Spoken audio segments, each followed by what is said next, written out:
78. The progenitor. The classic Jeep.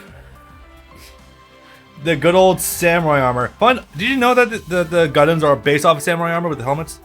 Yes. I mean, just like how Star Wars was actually influenced by samurai times. Yep. Well, then George Lucas was inspired by like every samurai movie on the face of the earth, so that's not shocking in the slightest. He takes from a lot of sources anyway. But honestly, like the more I look back on it, like the more skeletal the thing seems compared to like all the other mechs that come after it, and like I don't know. Have you seen the Barbatos? Well, yeah, but that being That like thing is the just a exclusion, spine. that thing being the exclusion, like it feels more and more like the basis of every other Gundam, but like it's so simple in its purity. I love it.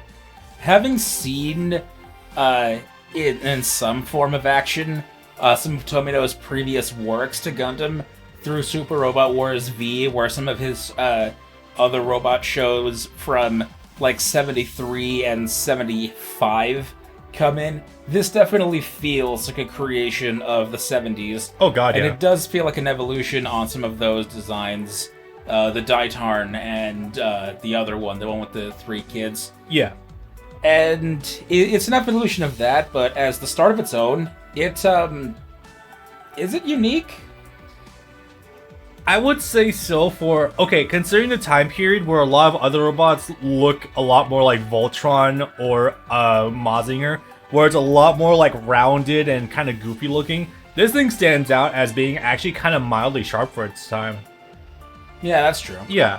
Like, for its revolutionary look, it's good. Obviously, that doesn't quite hold up today, especially when you look at its actual 70s animation. It looks goofy in a lot of instances, but yeah, no, I think it's still pretty good. I gave it, we were doing it out of 5. I was doing it out of 5. I'm going to give it like a 3.5 out of 5. That's fair. It's good. And I've picked up a new hobby since the last time we recorded. God, you did. So I've built 2 different RX-78s, and I can appreciate how simplistic their design is, especially compared to some of the other ones I've built. Yeah. Still kind of sad that the second one I built one of the leg pieces wrong 4 different times, and now it's stuck, and so it doesn't stand upright unless you bounce it against something. Yeah, I would give it a 4 actually. It's a very striking design for the beginning of, I guess I'll call it an era. Yeah. In the genre. Like you could have done far worse. Absolutely. Gundam G parts. Is it like we're talking about like the booster units? Yeah, I think so. I don't know. Like this seems like something that was probably given to him in a video game after the fact. I wonder if we're not getting confused with like the core boosters. Probably. I don't know. This is cool. This is cute. I've always found like the mech the attachments, like the vehicles. The fact that you could, like the middle of the 78 can turn into like a jet plane. It was kind of neat, but the core fighter, yeah. Yeah, the core fighter. I always found it kind of neat, but also kind of goofy. I'll give it like a 3 out of 5. It's fine. It's whatever. I give it a 3. Yeah. The classic Nazi stormtrooper look.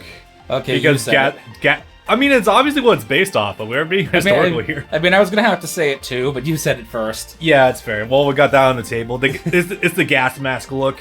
It's obviously 79 is literally like a World War II Japan apologist film, kind of. That and the left shoulder plate being somewhat iconic of the spiked World War I helmets. Oh god, yeah, I didn't realize that. Shit. That's a good callback, actually, huh? And the L plate on its right shoulder that I have no idea what that's supposed to do. I think it's just supposed to be like bullet deflection or something. I don't know what. It might be based off actual tank armor. Maybe. It's I built one of these too, except it was Char's, which we'll see in a moment. Yeah. It's iconic. It's original. It's ancient, and it shows how much of a relic it is. Honestly, when it was new. When it comes to the grunt suits, I'm always more fascinated by the Zaku's than like the Jims or the fucking gun cannons. Yeah, I know, right? I've always been moderately fascinated by the Zaku's because like they always carry like what's essentially a Tommy gun with them. Yeah. And like the axes, which are called heat hawks. I always found that to be kind of cool. The flaming axes. Yeah. So, like, for iconicness and how... Also, it's like, wearing a skirt. Yeah, I think it's supposed to be like a... I always got like a Roman, like, Colosseum gladiator look with that thing. Yeah. A toga sort of thing. Yeah, I give it a 4. I like it. It's held up to the test of time pretty well. If I'm being honest, I think actually the original Zaku designs are better than most of their imitators in the series to come. Yeah, I fully agree. A lot of them get really extravagant really quickly. Perfect Gundam. This is the cartoon thing. This is an SD thing. Yeah. Oh god, I should recognize a character on the shield too. Fuck. That's a straight 1950s design with the character on the shield, by the way. Oh my god. Yeah. No, that's like Speed Racer shit right there. Kind of, yeah. The cat eyes are weird. Yeah. It's got like weird attachments to its hips. It's got a cannon on its attached to its waist. It's also got like the double Zeta's like arm blasters on its right hand too. That's so weird. Yeah, that's weird. Good news is it looks like those are detachable. Yeah. It has either a cannon attached to the back of its waist or an energy tank, because the arm cannons are connected via tubes, so that's probably where it stores the energy. Yeah. I'll probably give this thing like a 2.5. If I were to see it in motion, I might like it better. Yeah, I think it's a little much. Yeah. And they add pieces in the front that seem unnecessary. The shin guards and the hoses, though. The hoses and the new crotch plate especially. Yeah, I would give it a 2. Yeah. This is the one I built. My comments about the Zaku, but make it red, so I like it better. Also, genuinely though, despite our opinions of Char in 79, like the fact that he was piloting a red mobile suit versus just a standard like stock green or attaching something small to it, it does help him stand out a lot more. Oh yeah. Yeah, and also me learning from Origin that the only reason that he travels 3 times faster than normal Zaku is because he said fuck the speed limiters and just hits the gas. So in that regard, he's essentially just puts a fucking Euro beat playing while he's just zooming towards the battlefield. This reminds me of this little comic that I saw once where it's Char and Garma driving, and they come up to a red light, and Garma tells him to slow down, and Char just speeds straight through it, and Garma asks what the hell was that about. It was red, so I liked it. So I drove so I drove through it. Nice. But yeah, the Zaku 2 in red, is it weird to say I think it looks more deadly this way? No, it really does. It's like somewhere between like it's covered in blood or like the redness, like of course like a natural reaction to redness is that aggro violence. So, yeah, like this is a side rant, but like that's an actual thing with like marketing with like Target and shit where like the red encourages you to like buy. Yeah. Yeah, it's a human instinct, so it does give that vibe. I'm gonna give it like I'll give it 4.5. I'll be generous. I'm still gonna give it a 4. But it's definitely worthy of those and above scores. Oh yeah, it's very striking. This thing I think looks a little ridiculous and kind of stupid. Okay. I was playing Dynasty Warriors Gundam 2 and having to use this thing. I realized that this thing, when it's boosting, it looks like a pod racer from the back. Oh, good. Like one of the bigger ones. Like holy shit. It's a decent evolution to the original Zaku, but not by much. Like it really is just like the perfect Gundam equivalent, like, or no, the Super Gundam equivalent to like the Mark II. Yeah, and I can't look at that canoe shield anymore. Ever since playing Dynasty Warriors 7 and 8, where there's the guy that has the canoe arm, whose weapon is an arm-mounted canoe, and he beats people to death with it, but he also surfs away on it. It's great. I'll give it 2.5. Like, it's very bulky, but like the fact that we do have the blue ones in Double Z with like that blue unit in Africa. Yeah. The fact that they use that later on to acknowledge as an older design is really cool, but it's still kind of rough. Although on the other hand, he does have Darth Maul's lightsaber. Oh god, yeah. I was watching the cutscenes in Gundam 2, and like the fight that Makube was having with Amuro, I'm just like, oh my god, this is just Star Wars Episode 1, but like 15 years beforehand. Jesus Christ. Yeah, I would give it a 2. Yeah. I think I'd give it 2.5. Yeah. The Legs are just a function. It's whatever. the legs are just aesthetic. Just make sure you don't go down to Earth with this thing, and you can make it function, I guess. Laser hands. This thing is such a unit tasker. Oh my god. And I love that the head is functional independently. Yep. Uh, I kind of hate it. it's stupid, it's ridiculous, but it's also iconic, so I can't give it anything less than a 3.5.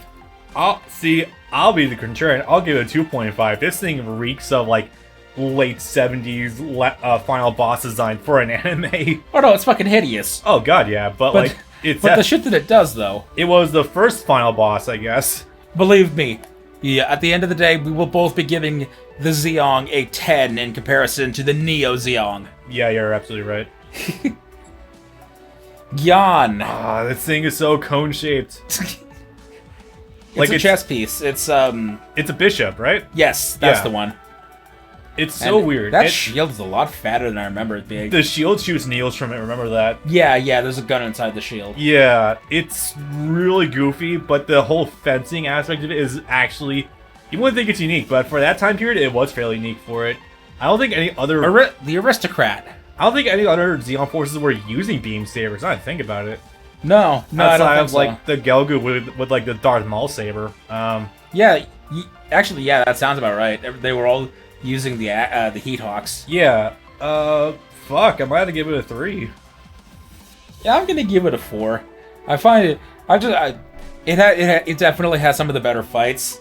It looks cool. I actually do kind of like Makube despite his bullshit. And especially in Review, the fighting game, where...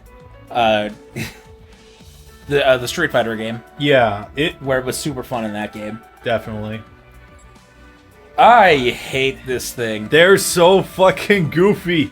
I hate it so much. It's a 1. It is so emblematic of its time period. It's a 1. This thing has a penis head. This thing is... It's really like the arms that do it for me. Like, you can't see from this angle, but they're tubes. Yeah. Like, the epitome of 70s mech design for Mazinger. Goddamn. Yeah, kind of. Oh, we jumped. We'll get to the Mark II a few slots down. So I'm immediately gonna give this thing at least a 4. Yes. On the other, I like the Zeta Gundam a lot, and the Wave Rider is really cool. At the same time, I think, especially coming off the heels of the Mark II and the 79, it feels a bit over-designed. Yeah. Like, in every... Like, look at its legs, look at its shoulders, the head... the head especially. The faceplate especially.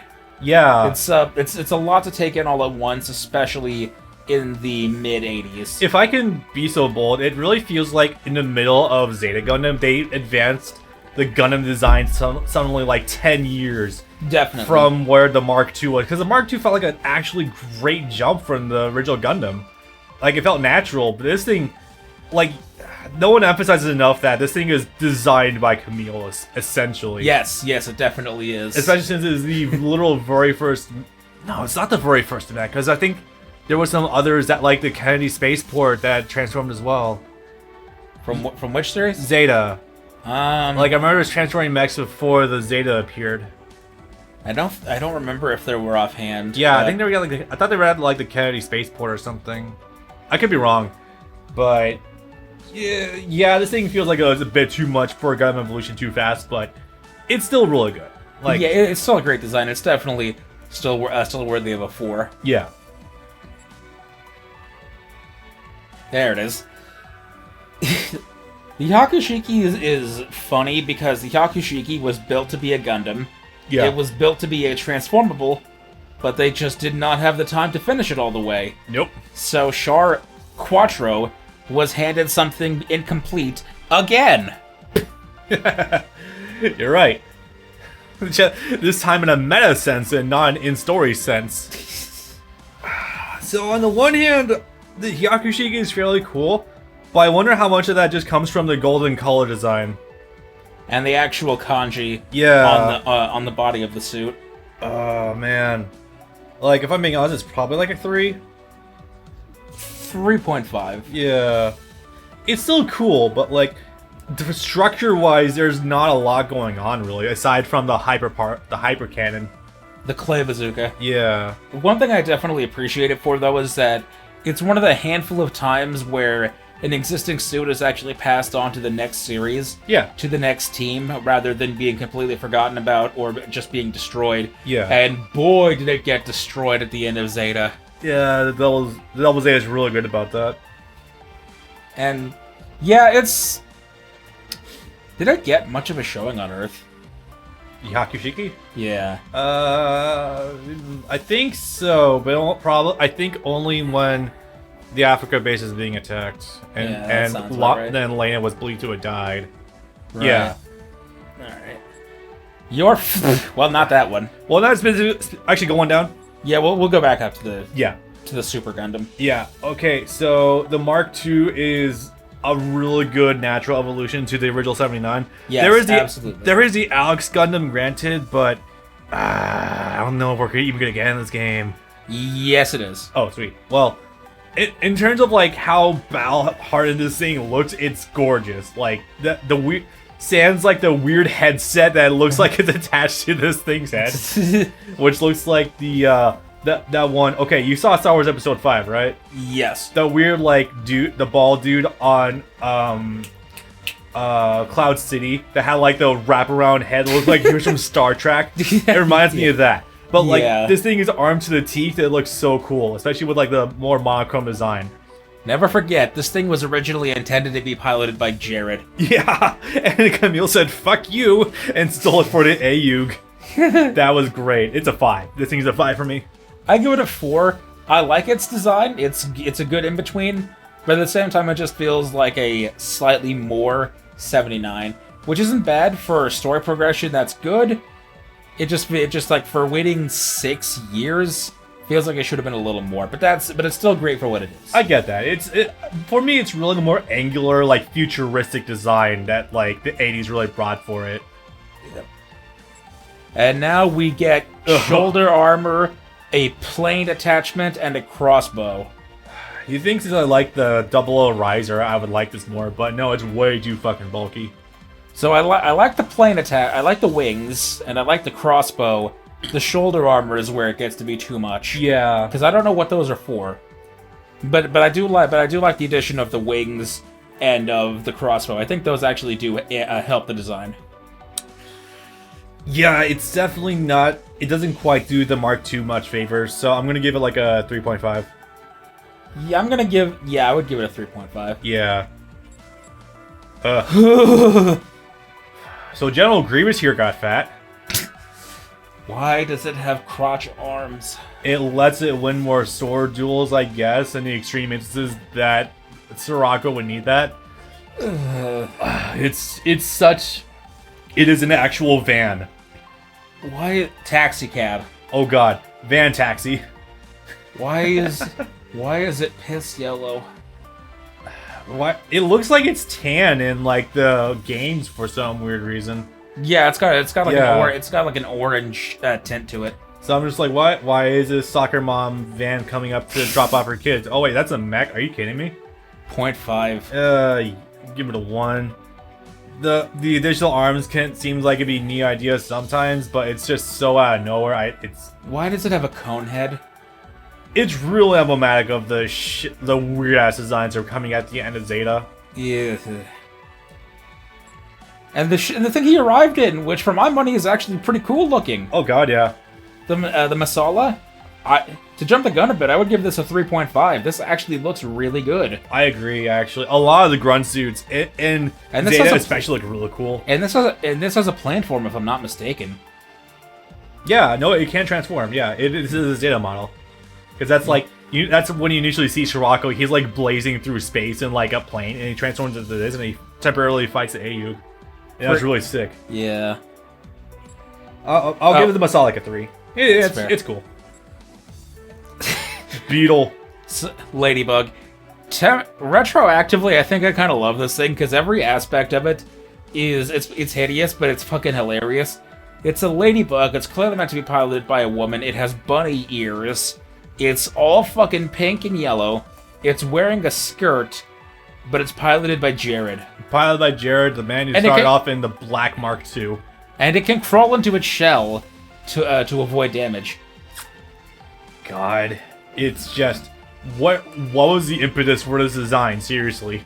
Why does it have one hand and one claw? Yep. Oh, man, it's like a 1. I give it a 4. I just think all of the elements are too funny. I know that from like a nothing matters sort of sense. Yeah, it is funny, but like this is where Jared ends up in. This is where Jared dies. Yep. Holy shit. So this is the one that where Jared and his second girlfriend pilot together. Yeah.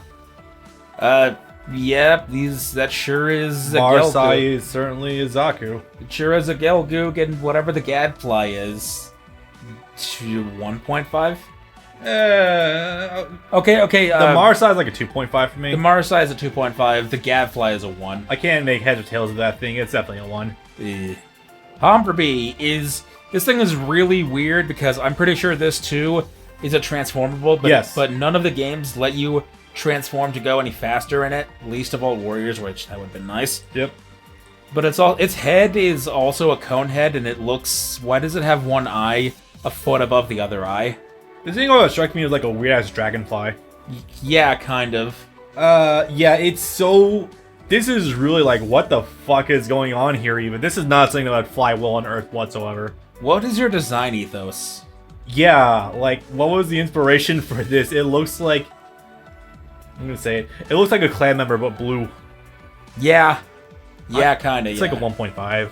It's only saved because of the cool dudes piling it. I give it a 2. Yeah. Full armor double Zeta Gundam. Oh my fucking god, this thing is actually Optimus Prime. It's a fat son of a bitch, and I kind of love it. I don't remember the fucking tank gun though. Yeah, the weird ass hyper cannon that came from the Yakushiki, but hey, it's fine, I guess.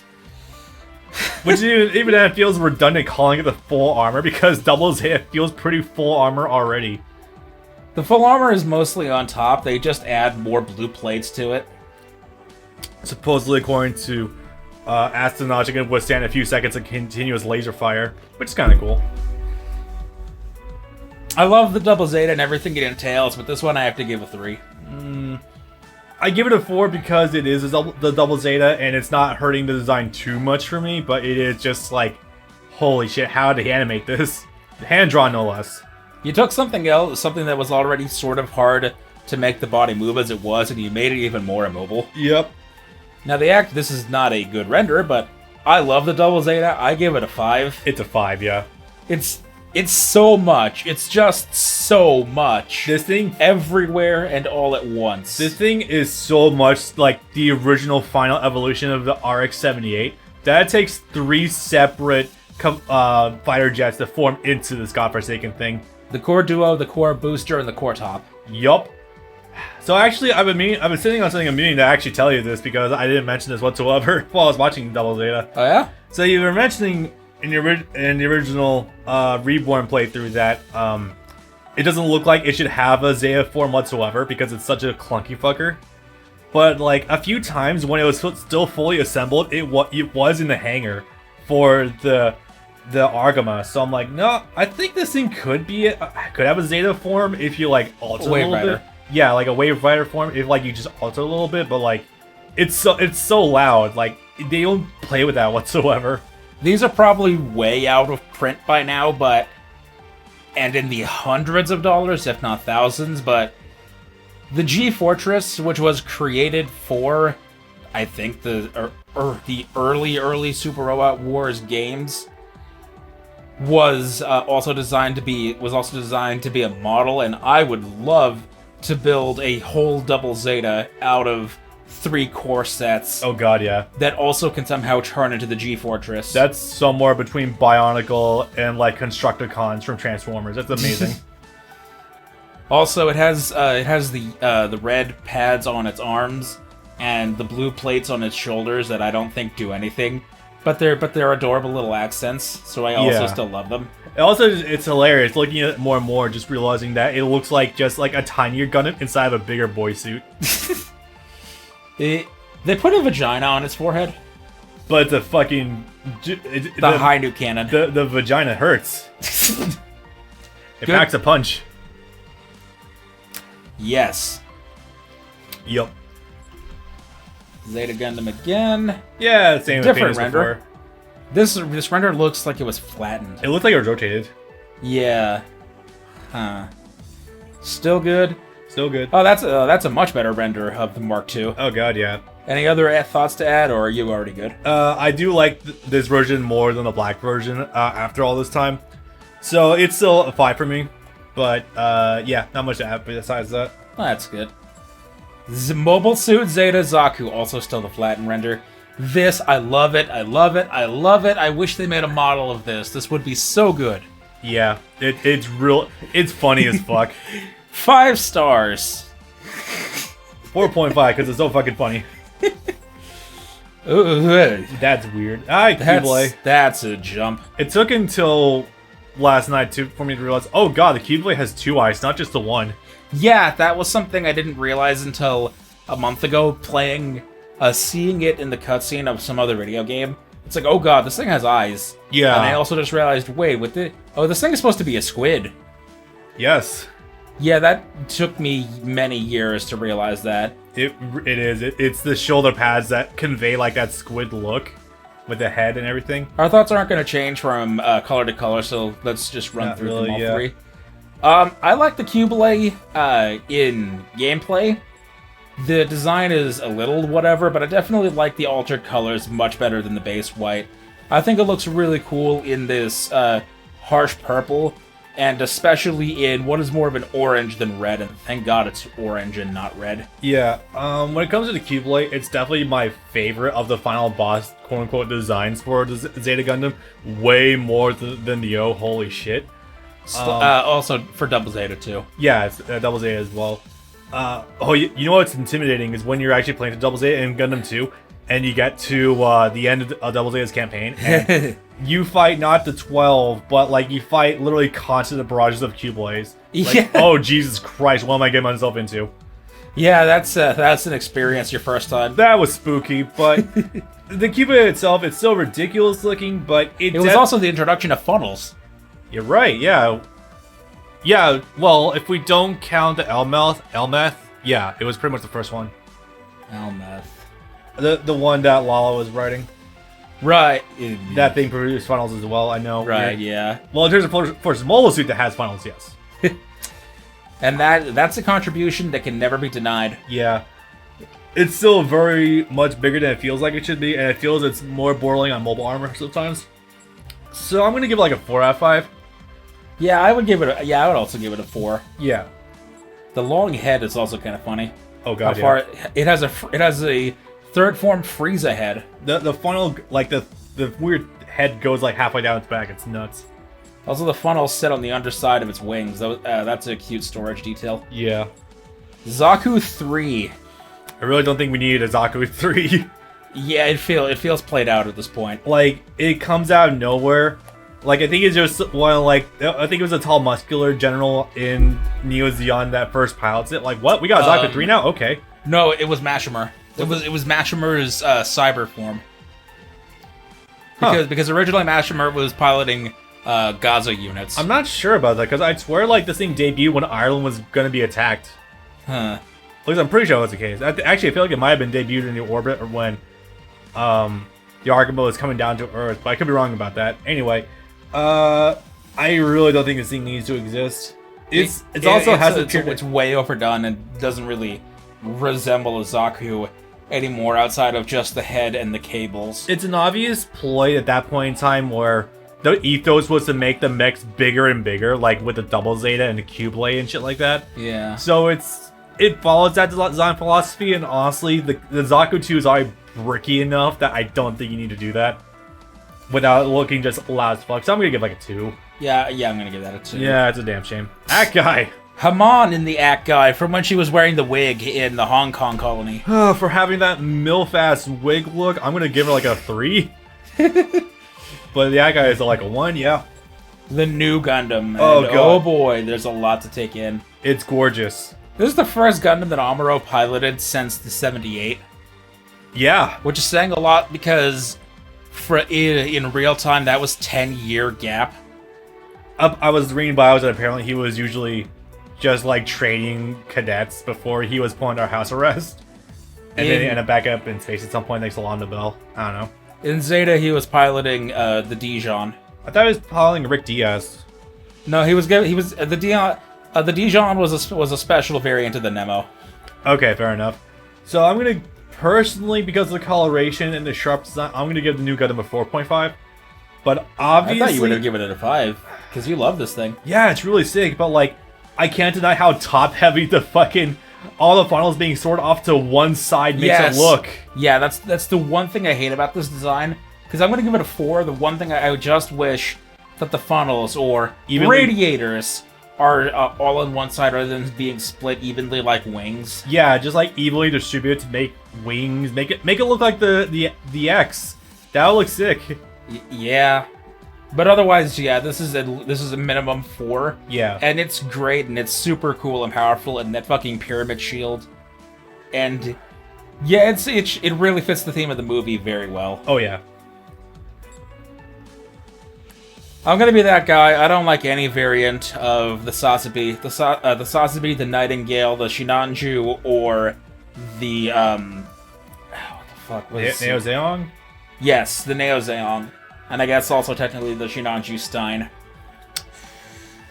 Oh boy. I've been trying to square away my thoughts on the Sazabi for a little bit now. I am not sure. So, it's a bold design. It's more of an evolution of the Gelgoog than the fucking Zaku. That's a weird bit. Yes, this is... Like, it's very much like a fucking, just like...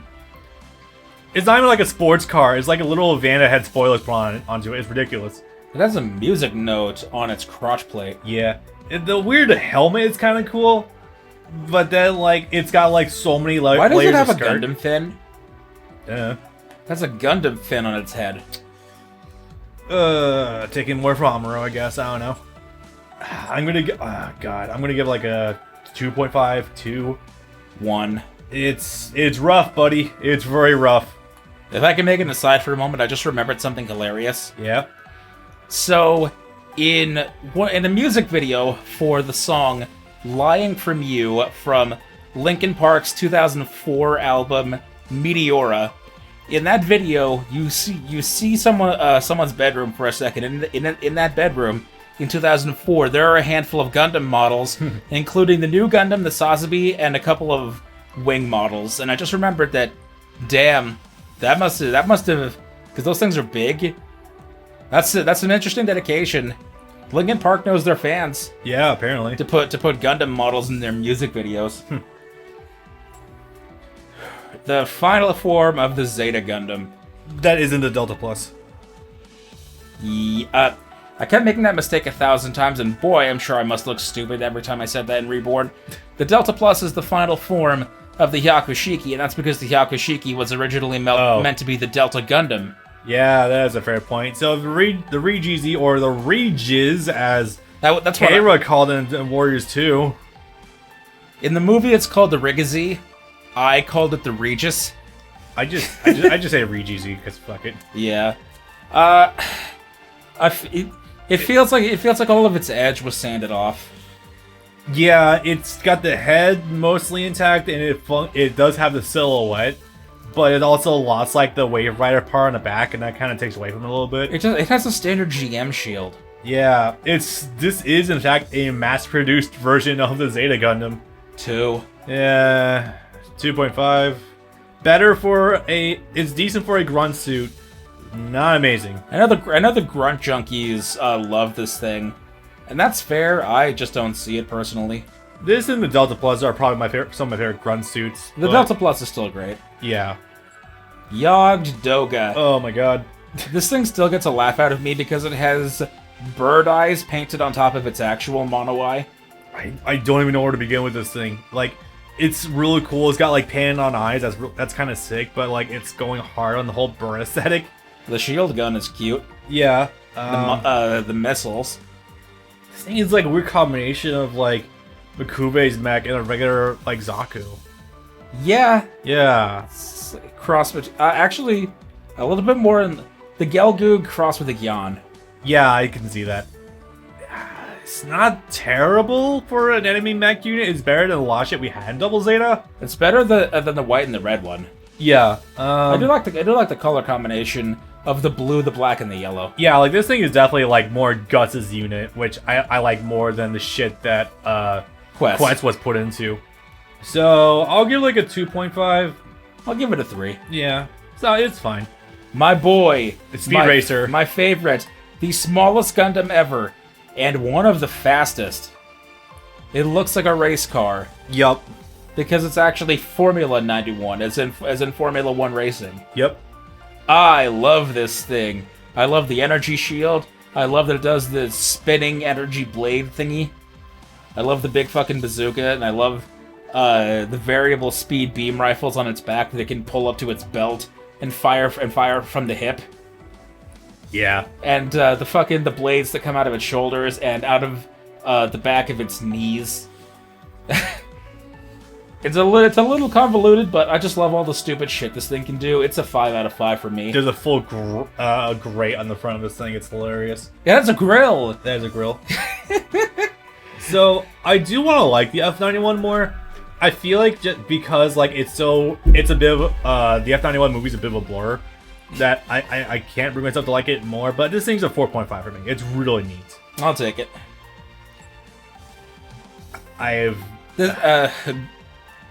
Commander suit. Yeah, I know. I think this thing was the thing that Jameson Price was piloting. Yeah. There's not a lot to look at, but it's still cool. I love the purple. The purple is a vastly underutilized color when it comes to mech designs. Yup.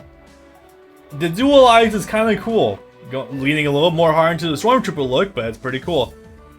They are Stormtroopers. I think they're actually called Stormtroopers by fucking the Rona family in that movie. I think you're right. because they're not Xeon anymore. It's a completely different faction. Yep. It's the Crossbone Vanguard.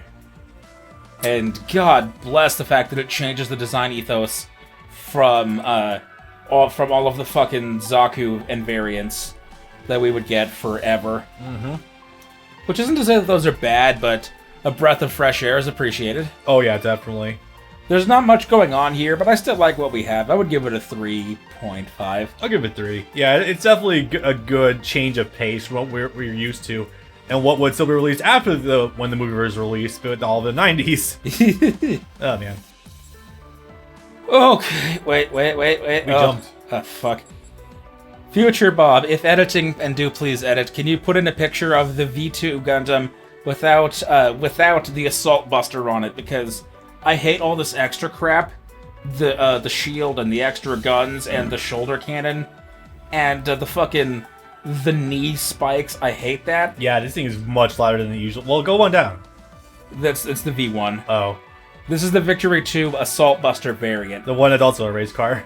Yes, it's also a race car, and I love the aesthetic of the V2 with the actual V fin jutting out of its back, starting from its chest and jutting all the way back, and the fucking the angel wings, and it's really cool, and it's fast, and it's a 3-part. It's the precursor to God damn it, the Impulse. Yeah, I can see that. Because it functions in a similar way with interchangeable parts. So I've not really experienced this version of the Victory Gundam yet. But It only appears at the very end. I am familiar with the V2 regular, and this is basically the Fallen Armor Double Zeta. it definitely looks the part. I think the V2 is fine. Like I think it leans a little too heavily into the race car design. Obviously I should apply that ruling to the F91 also, but the F91 isn't as heavy into it. If it's any consolation, they only hold that aesthetic for just F91 and just Victory Gundam. Yeah, I can tell that. I still do like the Victory 2 Gundam by itself, so I'll give that version like a 3, but this thing is cluttered. I'm gonna give like a... Okay, I think I gave the... Did they say V2 was a 3.5? Yes. Okay, I'll give this one like a 3. I give the plain V2 Gundam a 4.5. I give this a 2, if I'm honest. I think this You don't know where to point your eyes. Not really. It looks like a giant Jolly Rancher. Everything is drawing your attention all at once, and there's nowhere to rest your eyes either. Yeah. Because like the moment you pick something to look at, it something else catches the corner of your eye. Mm-hmm. The original Victory Gundam is something that I'm actually, ironically, not very fond of. This is a better render in the Hexa Gundam, which is the Victory Gundam, but designed to look like a woman because it was piloted by a bunch of women. Haha, vaginas. I've said this before in the Gundam 00 game, that this is the first one where it looks deliberately like it was designed to be a toy from a screenshot from the anime I showed you, which I don't expect you to put up. But it shows even here, kind of, that it looks like it was meant to be a toy. So you want to go back up to the Victory Gundam? I can actually see that, and it's because of the giant V on its forehead. Well, no, that all the Gundams have the V fins on their heads. But that one's much more than usual. Like, that looks like a giant race car spoiler. Yeah, that's true. Like, that alone tells me that, yeah, this thing is designed for marketability. I don't think it's bad necessarily. I'm just not super into it. I would give it a 3. Yeah. I'll just go with your rating. This is kind of boring. The Gun-Easies are the grunt suits of the Ligue Militaire, which are the good guys. Yeah. And it's fine. It's plain, but it's simple but effective. It's minimalist, actually. I like it like that. I give it a 3.5. I'll probably go a little bit higher, except I do like the minimalist design. This thing being a grunt suit looks pretty cool, but like I feel like they go a little hard on this. It has a Zeta head. I feel like they go a little hard on the battle skirt here. I'll probably give it a 3. It's cool. Yeah, because these were piloted also too first by women. That's Vagina 2.5. 2. Yeah. This thing is a thing that Catalina was in, right? Yeah, this is one of the two that she piloted. The other one is here too. Yeah. The Gedlov and the Einrad. The tire is actually named the Einrad. But you can't tell that she pilots it because it doesn't look like a woman. You kidding me with those hips? Okay, I meant that with the Gedlab, but yeah, you're right. Yeah. This thing is ugly. This is kind of gross. Gelgoog again. You 1.5? Yeah, 1.5. I agree. The tire is funny. The Gedlov is ugly, but the Einrad makes it so much funnier. And even better is the fact that they lean into the tires by the fact that one of the commanders of the Zanskar Empire, his mission in life is to, and I quote, revive the tradition of driving from the Middle Ages. that's metal as fuck. All right, 2.5. That's funny. I have to give it a 3 because the whole concept is so funny. Like, the guy spends most of his off time talking to his sub-commander / girlfriend and polishing his bike. Nice. That's kind of cool. Burning Gundam is a little awkward. It definitely is a punching Gundam, that's for sure. I mean, more in the front, in the cockpit. I don't get the wings. Because it kind of has a cell beak for its cockpit chest plate, and I don't like the fact that it just sort of ends in an actual bird's beak at the top. Yeah, but overall, I do like its design, especially when the wings fold out and it turns into the golden halo behind it. And it has a name. Is it just called? Yeah, fuck it. It's just called Super Mode. Yeah. It's okay, everyone in the 90s was ripping out Dragon Ball Z. It's fine. Everyone was doing it.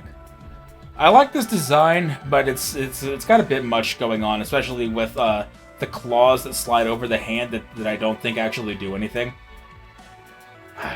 I do fundamentally like this thing. In fact, it is one of the more striking designs I can think of when it comes to Gundam. Like, I think of this thing way more than like Seeds Gundams or Wings Gundams, so that's definitely good. It definitely has its own identity. You can never say that about it. I think if it wants to be a martial artist Gundam, it needs a little less on the shoulders and a little less overall to actually convey the idea more. Like, in terms of like an actual like physical powerhouse. But for what it is, yeah, it's really cool. It's funny, can you still shoot blasters in the games though? So I'll give it a 4. Yeah, I'm gonna give it a 4. Yeah. The Shining Gundam, on the other hand, is something I am not a fan of, and that's because when it goes into its mini super mode, all of those pieces on its head fold out and become really ugly and kind of hideous. Oh, goody. Like, you can see it. All that crap that's folded out on its head, those are supposed to be flat and flush with the sculpt of the head. Huh. Alright. Yeah, I'm not a fan of the Shining Gundam 2.5. Yeah, I've never seen this thing before. I'm not impressed. I give it 2. It's the starting Gundam for G Gundam. Oh, wow, cool. The Burning Gundam is the upgrade. Is the mid-series upgrade. That's actually kind of surprising. The Rising Gundam is the one that Domon's girlfriend would eventually get because she's a pilot too sometimes, I guess. Rain? Yes, that was her name. Huh. And you can tell that it's meant to be used by a girl because its default weapon is a Naginata. Fair enough. The default weapon for girls in all anime. Clearly. I'm not sure what their arms are short. They need a long pole arm. God damn it. I'm not sure what to make of this thing. I'm not too horribly impressed. I'm not a fan of it either. 2.5. Yeah, thereabouts. Right, this is one of the only ones that actually made it in from the Shuffle Alliance. Yeah. My boy Sai Saishu with his Dragon Gundam. The Dragon Gundam is actually really super fucking cool. And those on its back, on its shoulders, those aren't beam sabers. Oh. Those are beam flags. Alright. It throws up the flags, it does a formation and a pattern, and it creates a flaming tornado. That is fucking sick. Okay. And those hands with the gauntlets, those are dragon mouths that shoot beams out of them. Oh. It's dragon hands doing a mouth beam. Bro, that's kind of fucking sick.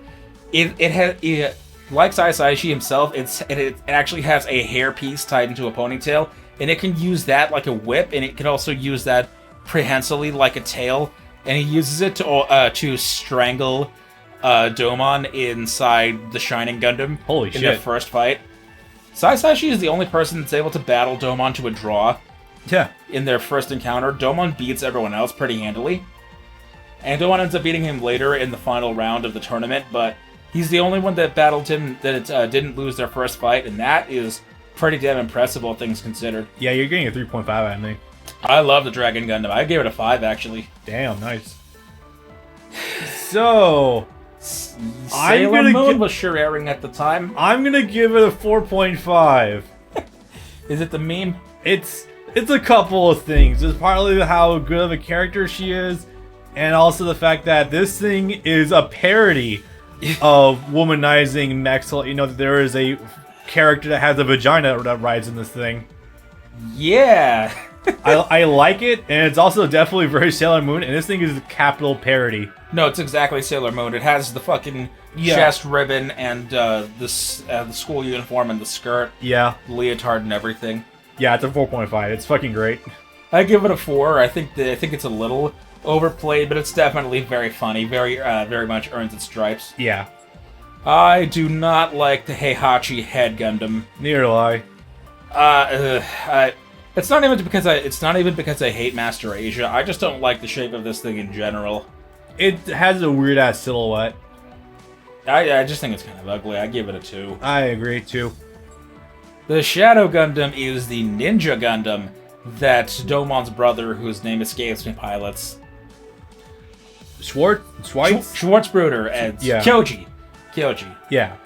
And this thing is actually really cool. It actually does the ninja moves, and the fact that it has the wrist-mounted swords is pretty cool. Yeah. Yeah, this thing is just a lot of fun to watch in motion. It kicks most people's ass. Nice. It looks like a 3 for me. I give it a 3.5. Nice. Oh boy. It begins. Oh, the original. Okay. The hardcore toyifying of our mechs.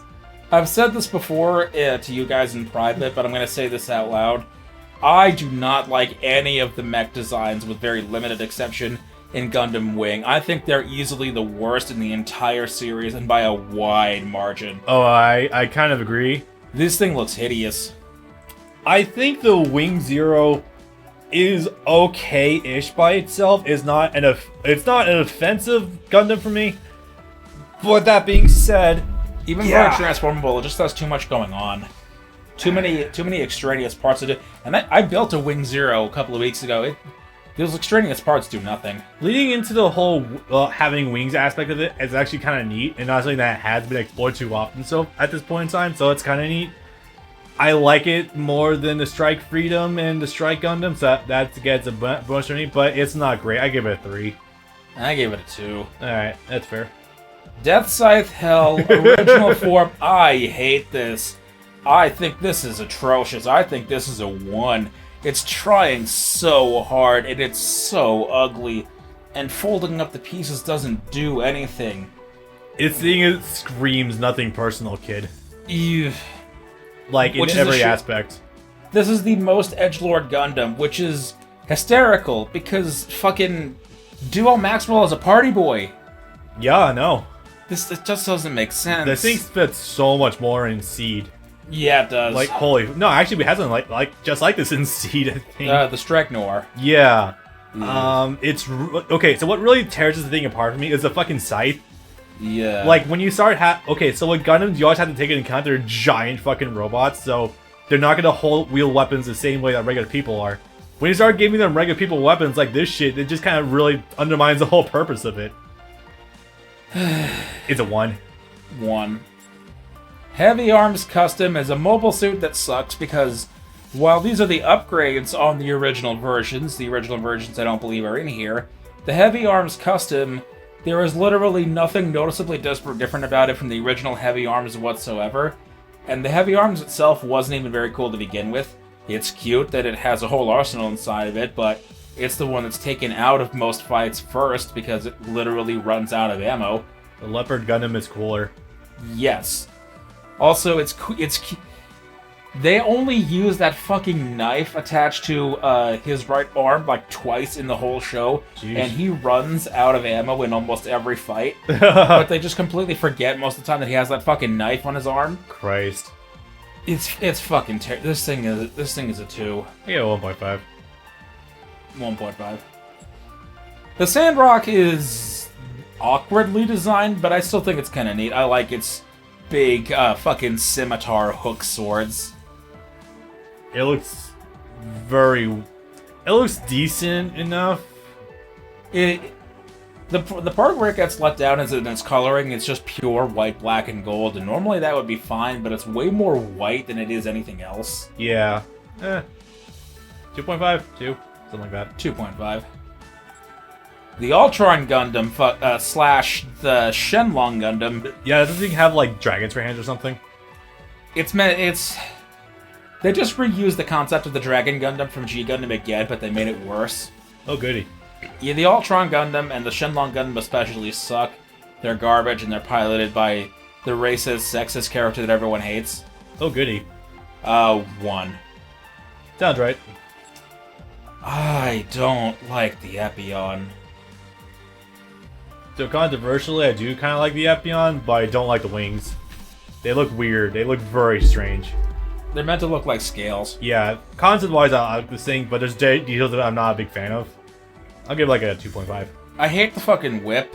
I hate the fact that the whip just drags the ground. It's like, if you have any character with a whip, it's either supposed to be short enough to not drag the ground, or at least be kept folded up whenever it's not in use. I hate that it actually sits on the floor, because that diminishes the charm a lot. It takes away from the cool factor. When it's like, the moment you see it fly away, for a couple of seconds, it's just going to be dragging the ground and kicking up dirt all over the thing before it finally gets airborne. I give it a 1.5. Alright. Now, the Tall Geese is something I actually ironically like. It's stupid, it's cute, it's fucking hysterical.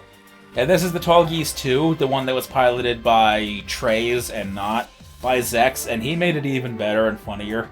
Nice. This thing kind of says double Zeta to me, not gonna lie. A little bit, yeah, it is that fat. This thing's like a 3. I gave it a 3. Yeah.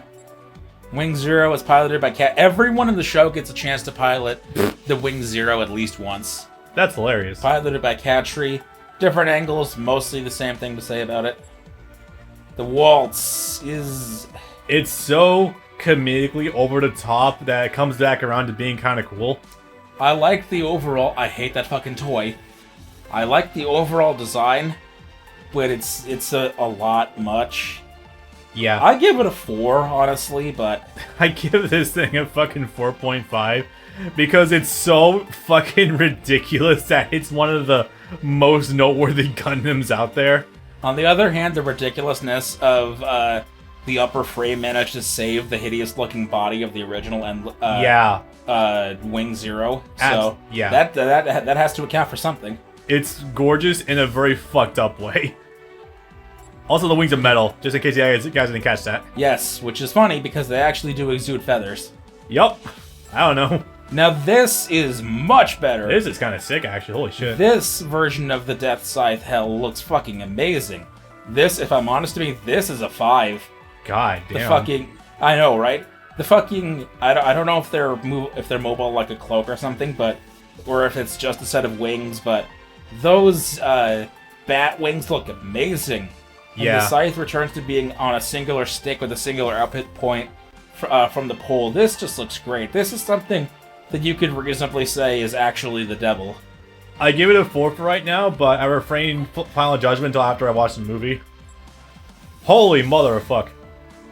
This is a better version of the heavy arms, without a doubt. I would give this a 3, but there's a trigger or a phobia or something for something with a lot of holes in small spaces, and I don't have that phobia or trigger, but I can feel it coming on just looking at this render. So what's more for me is seeing how hollow this thing is besides the holes. Yeah. That's just kind of funny to me, so I'm gonna give it like a 3. I'm comfortable with that.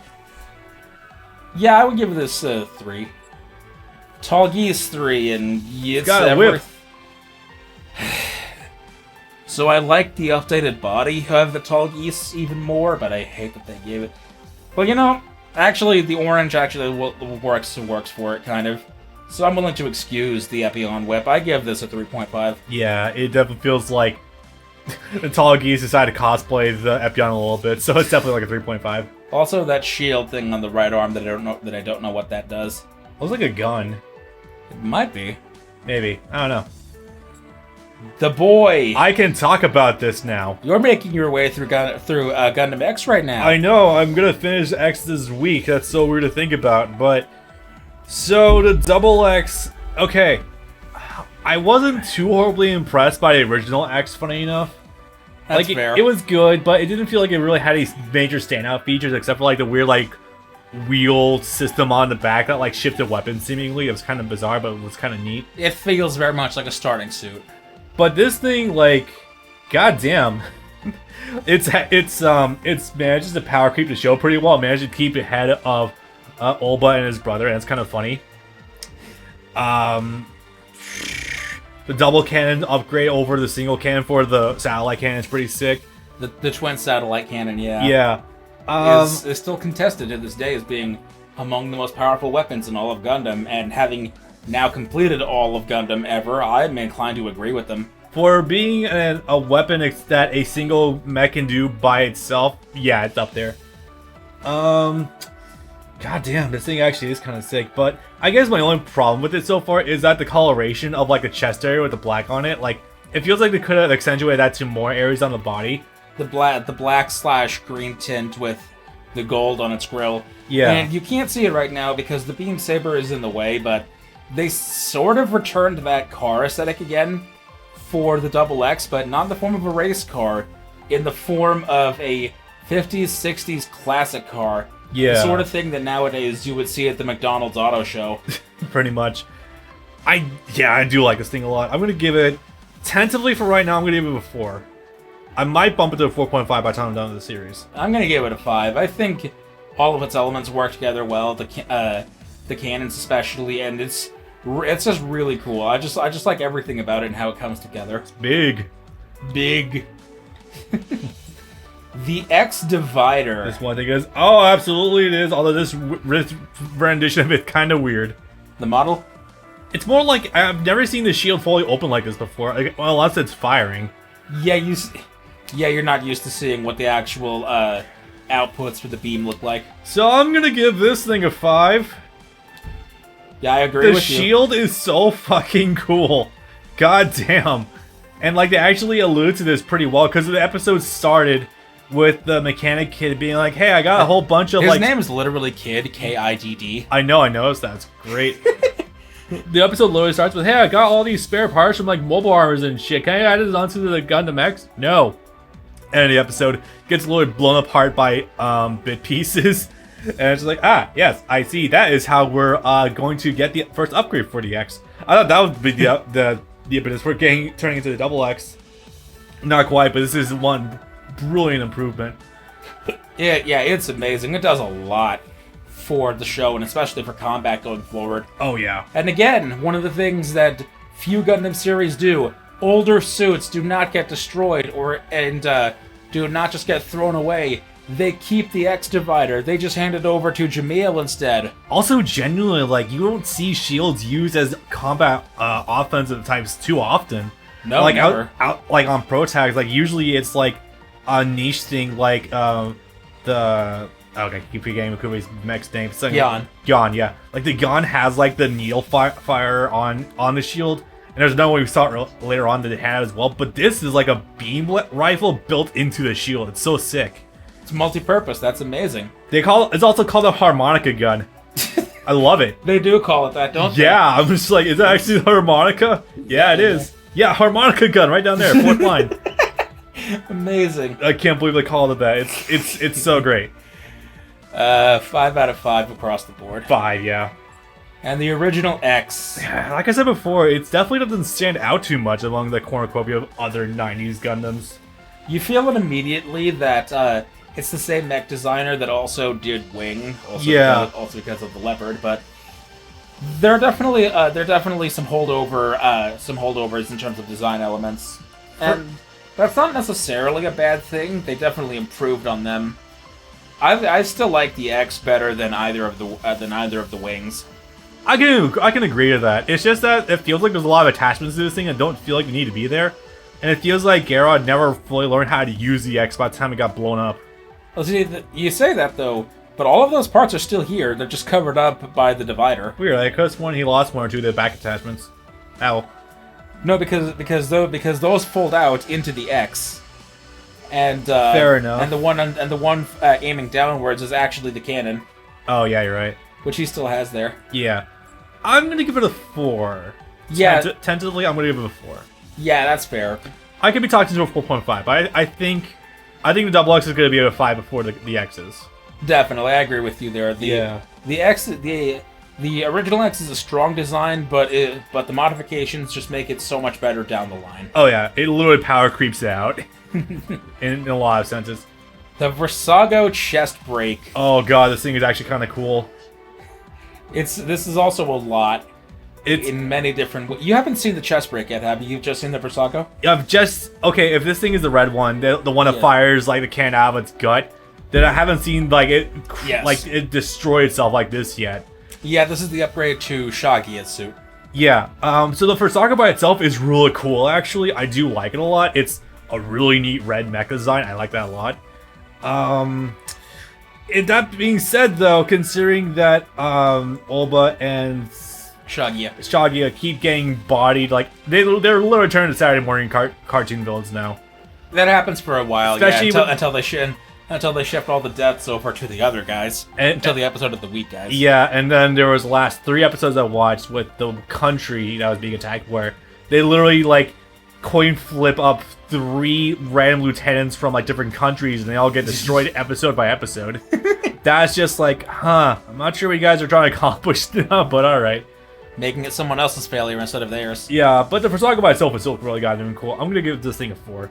Yeah, I'm gonna give it a 4 too, and the extensions just sort of add to an already great design. Also, it just doesn't feel like a Gundam. Like, it feels so outlandish for a Gundam. Yeah, this is one. It's funny. It feels, in general ethos, it feels like more of a holdover from G than from Wing. Right? That there are a lot of characters that by themselves just happen to have Gundams. Yeah, it's unrelated. Bizarre. I mean, I guess it makes sense since Olba and Shaggy do kind of. I'm gonna remember his name. Okay, what fucks me about his name is that Olba never calls his brother by his name. Yeah. And the older brother always calls him by his name. So that's what fucked me up about him. Onisama. Yeah, Nason. Yeah, that's what keeps fucking me about that. Anyway, So we're in 4 agreement? Yeah, 4. 4 is a good rank. Alright. The Turn A Gundam.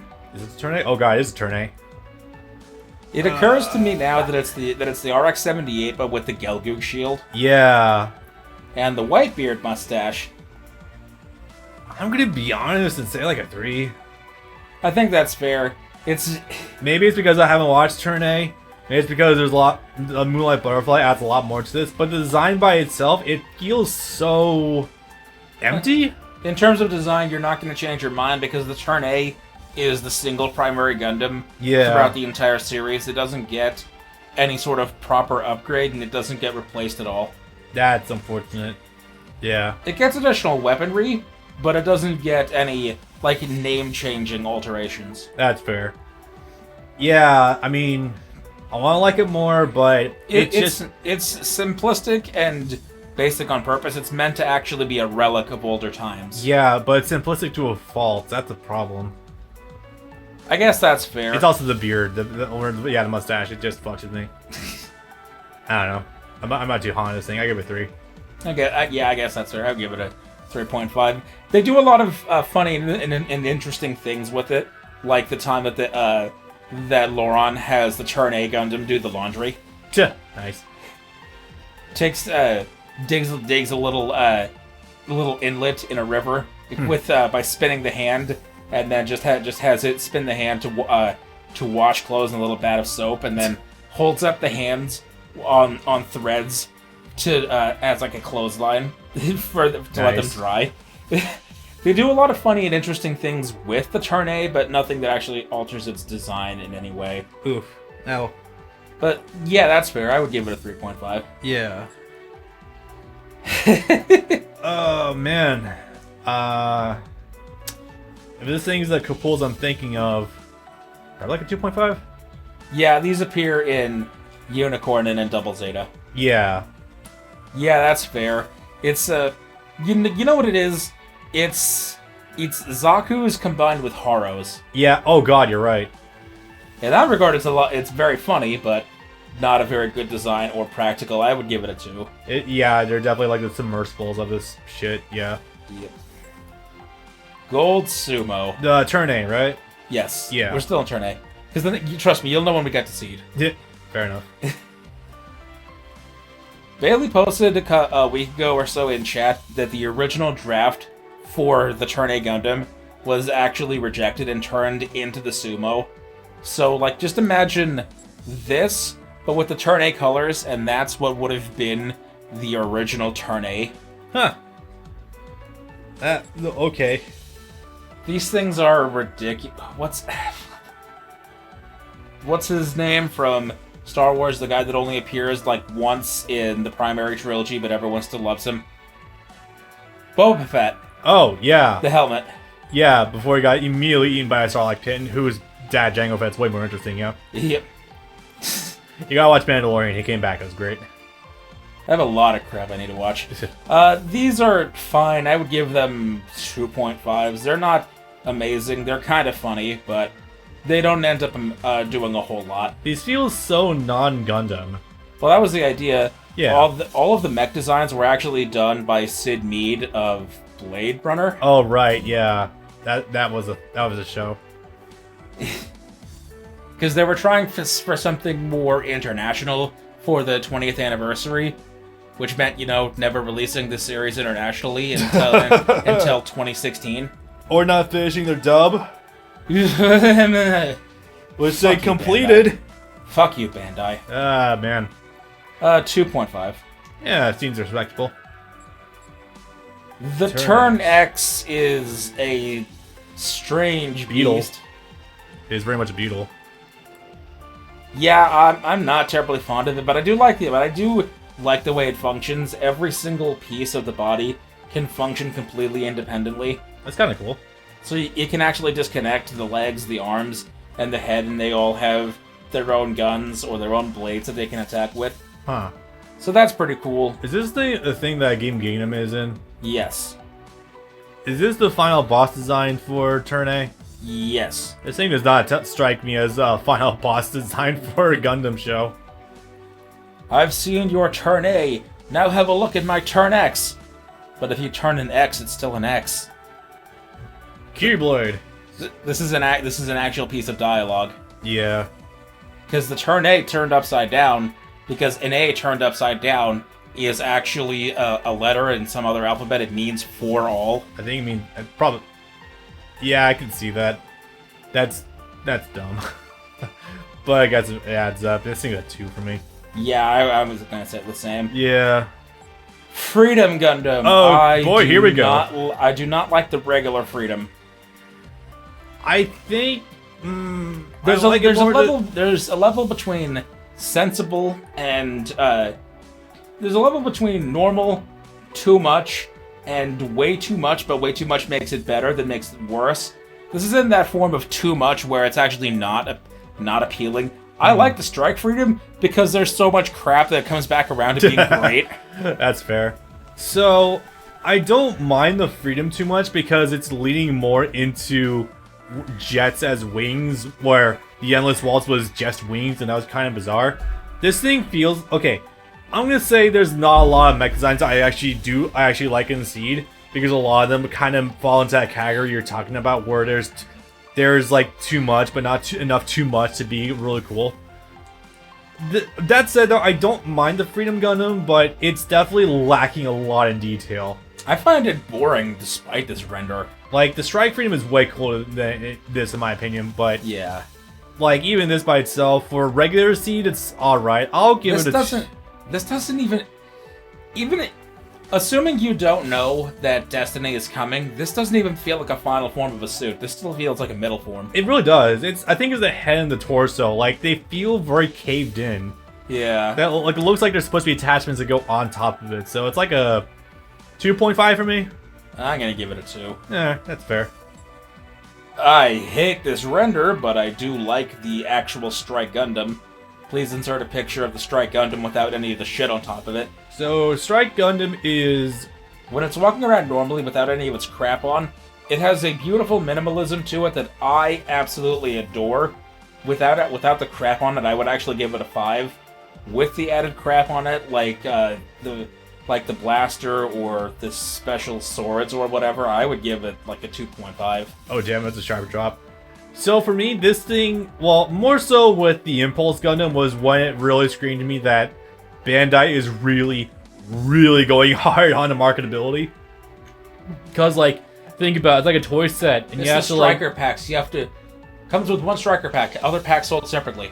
Yeah, or like it's like the idea they have going. Exactly, like the striker packs seem like things you get from like Happy Meals at McDonald's. I wouldn't go that far, but you'd have to buy the different versions of the toy. Yeah, it's like a slightly more expensive version of that for each one.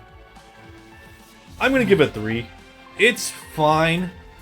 It is a Gundam. It's not one of my favorites, but it's fine. It is a Gundam. It is in fact a Gundam. Now the perfect Strike Gundam. Okay, I'm sorry. Not the perfect Strike. The Strike Freedom. Excuse me. This is the crap I hate, where this is just the regular Strike Gundam, but with all of its weapons at once, and I hate this. I think this is atrocious. It's literally a proof of concept that you can, in fact, put all of them onto it all at the same time. It makes you wonder why Kira just didn't do this all the fucking time.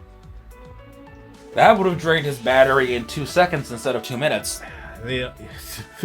No actual difference in the long run for that show, really. No. That's a 2, yeah. It's ridiculous. Providence Gundam. This is a thing that Clone Boy was in, right? Yes. Yeah. That only appeared in one battle.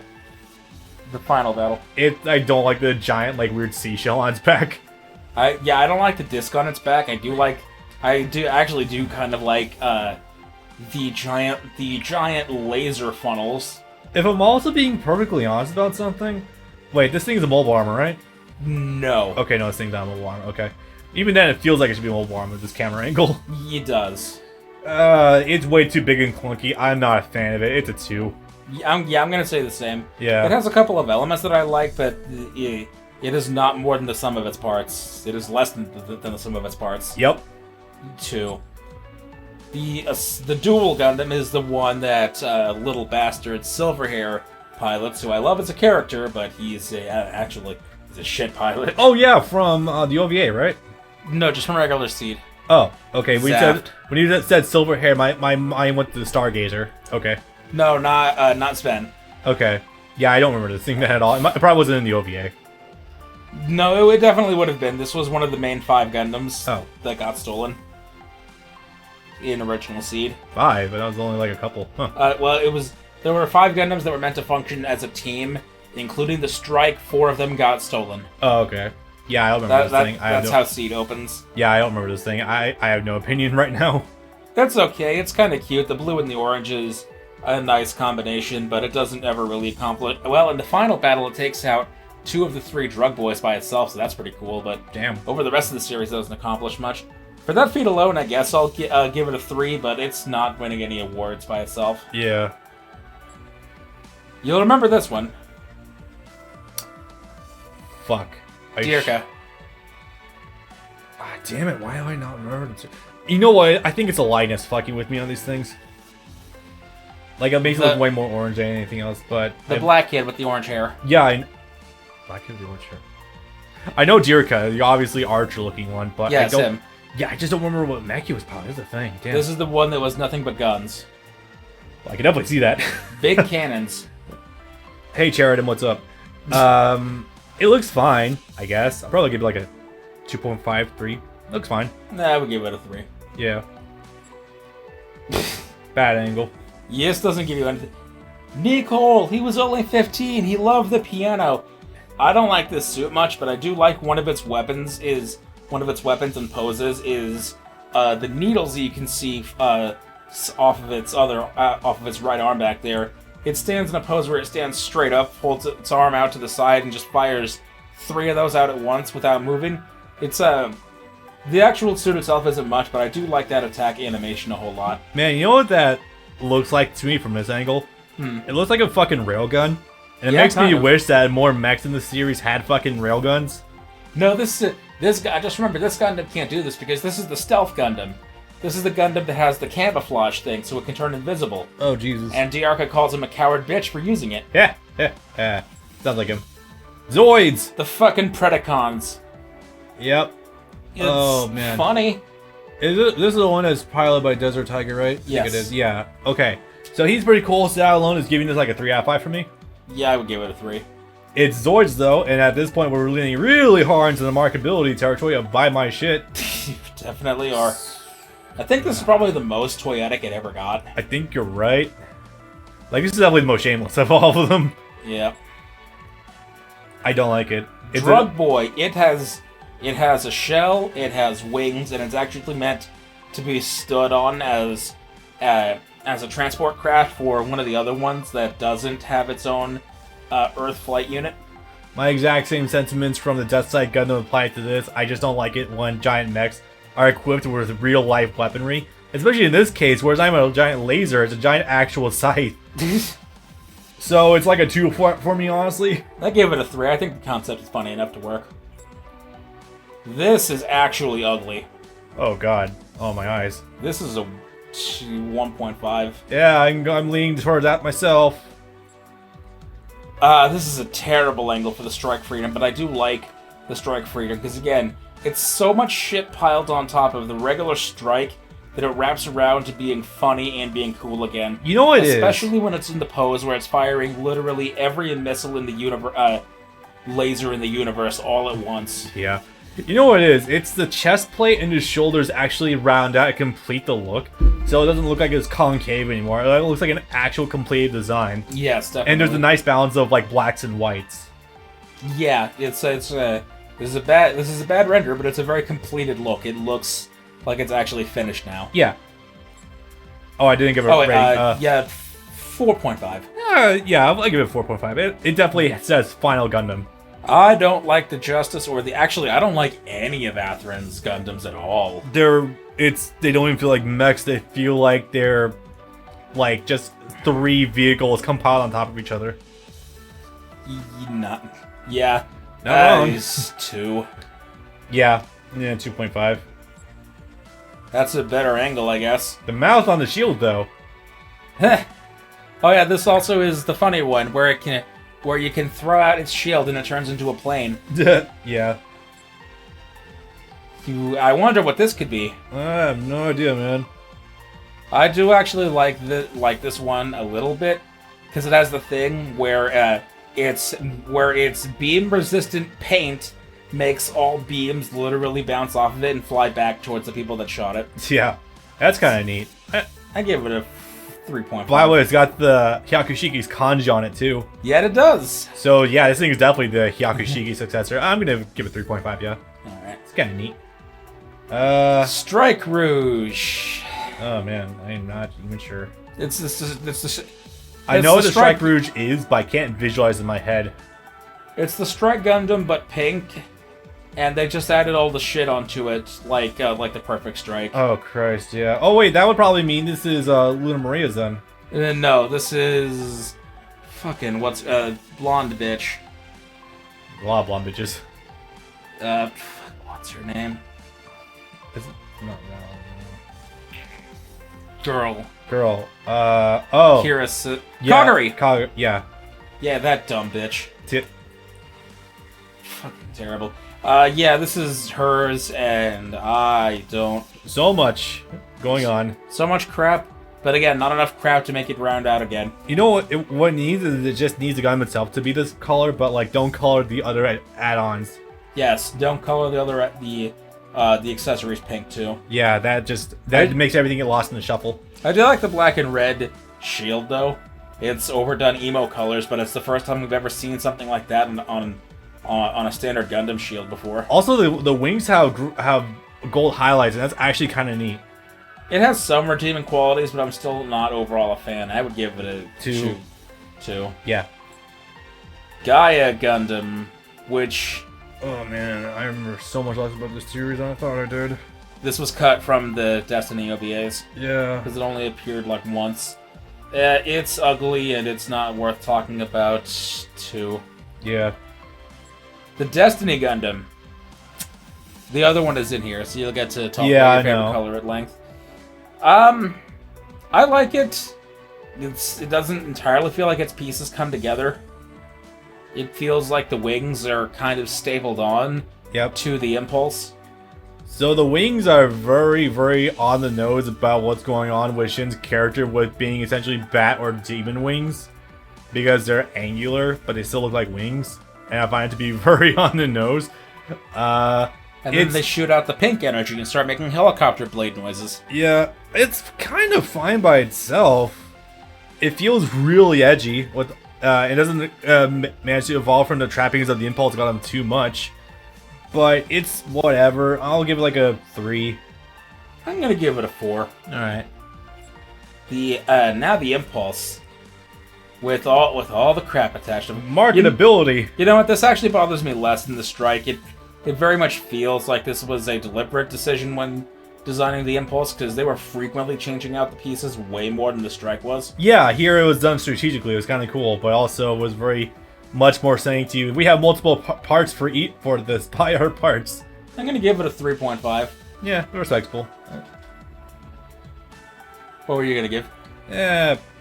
Probably a 3 or a 3.5 as well. That sounds right. That's fair.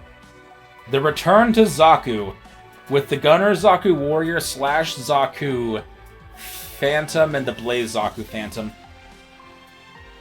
It's definitely a Zaku. This is Luna's. Okay. This one by itself is pretty cool. It's a little much, but I'll probably give it like a 3.5. The spikes and the shield are a little over the top. Yeah. What it looks like it has, like, it's got one giant assault rifle off of one side, a shield on the other side, and a giant nuclear missile on its back. What I like is that the shield isn't actually held. It's attached via ball joint. Yeah, it looks kind of like what they do in Thunderbolt. Yeah, kind of. Yeah. I give it a 3.5. Yeah, it's fine. It's cool. Impulse Gundam piloted by Luna. This is a much better render. I like the shield. Shield's kind of cool. Yeah, that's very good. I would give this version a 4. Yeah, I'm feeling a 4 as well. Fuck it. Legend Gundam. It's all coming together. They just... The one the little blonde shithead was using. Ray. Ray, yeah. They just took the fucking turtle shell thing that the Providence was using, and they put 2 of them on there. Yeah, essentially. I actually didn't even connect that sooner. That's actually kind of a neat detail. This also looks completed this time, because before, with the Providence, it felt like, well, those cannons probably aren't moving. They're probably stuck in place. These, you can tell that these are actually on joints, that they can actually rotate which way those lasers are pointing. Those shoulders, though, holy shit. Yeah, those are a bit much.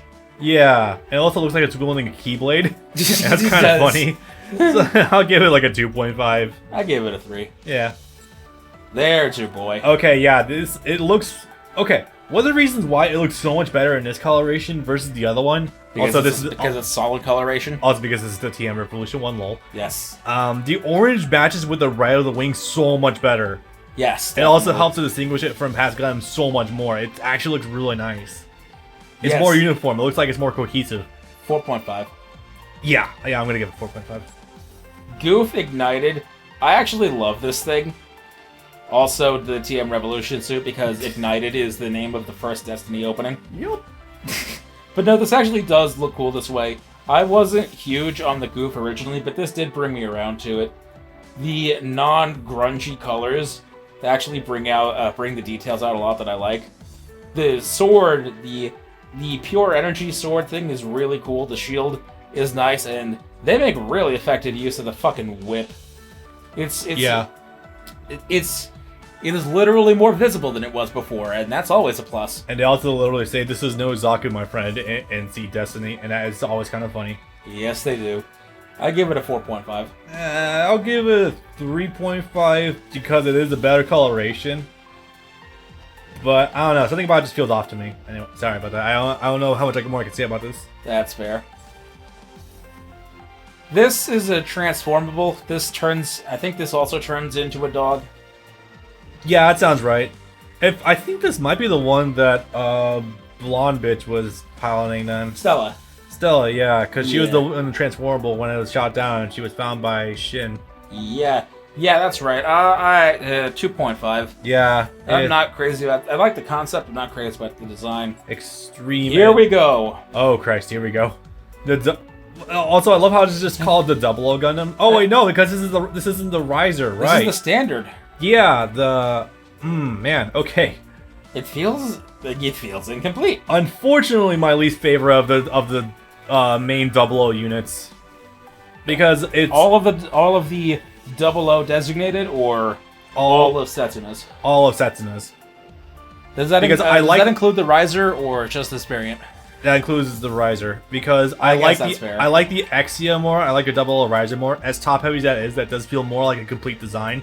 That's fair. This one, even though it has like the riser wings attached to it, seemingly here for some bizarre reason, like the 00 by itself just has like the 2 like nipple drives attached to the shoulders. That always stuck out way too much for me. Yeah, that's fair. It's just like, I mean, you have those, but I don't feel like they're gonna do much at all. It's the Freedom Strike Freedom thing again.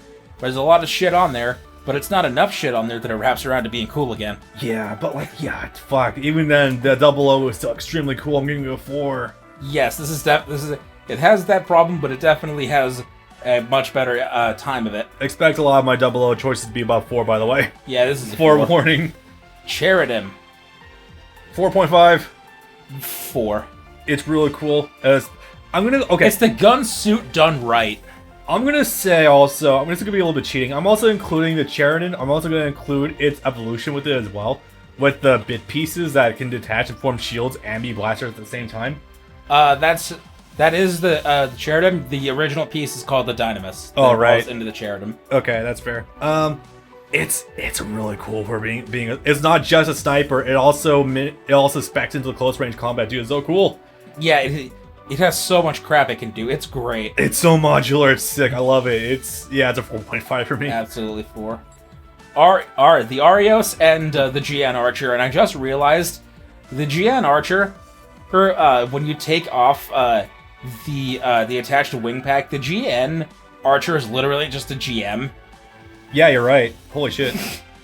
That's cute and kind of bad. I wish she got something a little more specifically designed for her to be partnered with the Arios. But for what it is, I'll still take it.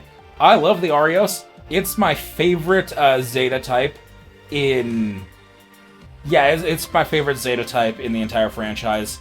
I love the much smaller fighter plane aesthetic. The fact that the guns on its back fold over the top, and it can actually shoot big-ass lasers while in the plane form. And it's so sharp and pointy. It looks like anything's going to snap off if you even bend it a little bit. And the orange just makes it stick out in its plane form so much. I love everything about it. I give it a 5. I really like the Arios. I think I like its pre-evolution a little bit more because it's... Yeah, I like the Kyrios a little bit more, but just because it's not as angular. That said, though, Soma's mech there... Giant Archer. The fact that they also gave it hips to make it definitely more the fact that, this is a woman piloting this. Yeah, they did. A bit heavy-handed, but it's also still really cool. Something before. Also, the Giant Archer... Also, what's up with the Arios' head? I've never noticed that before. 1 second. The Giant Archer folds in on itself, and it plugs its head into the Arios' ass when it forms the Archer Arios. Yep. Because then now it's just double plane, and that's really fun. Yeah. Yeah, I never noticed it before. Its head is a weird shape. Yeah, like the top of it is just like an orange dome. Alright. I might as well was that on purpose. Probably not. The Exia. 5. 4.5. Understandable. I built an Exia last week, and I like it, but getting those fucking pieces to stay on its torso was a bit of a motherfucker. I can understand that. Because they're attached directly to the arm joints, and if you move the arm joints at all when trying to move the arms, they get a little loose. Yeah. But yeah, in general, though, it's still great. I had a lot of fun building it, and especially with the sword that can fold in and outward. Yeah. So this render makes the Exia look a lot more highly detailed than it actually is, especially in the core area. Oh yeah, it's a like very holy simplistic shit. design. The orange lights being shine on this thing makes it look really weird, but this thing is like, of all the basic pre-evolutions of all the mechs out there, besides the Barbados, this is like the most custom made, like interesting looking among all of them. And we can never do it again because it's too hard to animate. Oh no, I can't flip my assets! Asymmetrical. Damn it! Designs. It's so unique though, oh my god. It's also... Every other like mech to like usually get like the standard like blaster that goes with it, and it can usually do everything. Now this thing sucks dick at trying to do long range combat. It's got the throwing knives, but no, it's all for close and shit. Oh yeah. You want long range? You got the Cheriton for that. But yeah, that's another thing that I love is that 00 is the first time where it feels like they actually succeeded in making it look like every member of a Gundam team has a very specific function to play. Yep. Yeah, and they actually succeeded in doing that. They tried to do that in the past. It did not work. That managed to last until the end of season 2, where essentially the double riser managed to outpower creep everything because Setsuna could do long range shit and do close range, and at that point it's like, They gave it guns after the fact, but yeah. Where it starts is still great, though. Absolutely. 4.5. Dynamis, the original with the weirdly shaped shields that are like paper thin. Yep. I'm not as super crazy on this design. It feels like the... I'm not going to say that the asymmetrical thing is a good argument, but it feels like the pieces were strewn about completely randomly all over the place, and I'm not entirely sure that it works. Fair. Because the back shields, for example, those are also completely asymmetrical, and feels like, well, why don't you have that extra plate there on the other side? It feels like they could still shoot you through the other side. I think that might be for a firing arm. You shoot through it. Right. I'm still gonna give it a 3 though. I'm gonna give it a 4. I like the chair. I like its evolution in the Cheriton a little bit more, but this definitely has like a classic like sniper kind of feel. Yeah, absolutely. And for being the first true sniper Gundam, it really does that job well. Yeah, absolutely. Thrown Dry. Okay, this is a little low on a tone for me. Also, this one I'm pretty sure this one. I'm pretty sure this is the one that wasn't. No, this is definitely the one piloted by. Oh god, I don't remember her name. Pink-haired bitch. Nana. Nana. This is the one, definitely one piloted by Nana. Yeah. Because of the giant ass fucking EMP field I can admit. I'm not huge. The Thrones weren't weren't really great designs. They weren't. They was obvious they were kind of like pasted together. Like they weren't horrible, but like yeah, this thing definitely has one function. Am I crazy, or do I see a hint of Cubile in there? What is it? The head? It's the head. Yeah, I can kind of see like that is not a Gundam head at all. No. Like outside of like the tiny horns you got on the sides of it, the yellow ones, like there's not much going here that is a Gundam. 2.5? I'll agree with that. That's 2.5. Reborn's Gundam. It's ridiculous and it's so fucking neat. / Reborn's cannon. It is literally the RX-78 ant with the gun cannon pasted to its back. No, the RX-78 is the O Gundam. The Reborns and the O Gundam are two separate Gundams. I'm joking, but yeah. Yeah.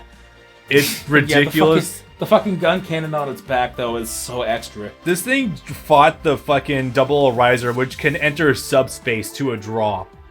That is ridiculous. This thing... It's not very good in Reborn, ironically. It's okay, but like they didn't put as much like explosive power into it.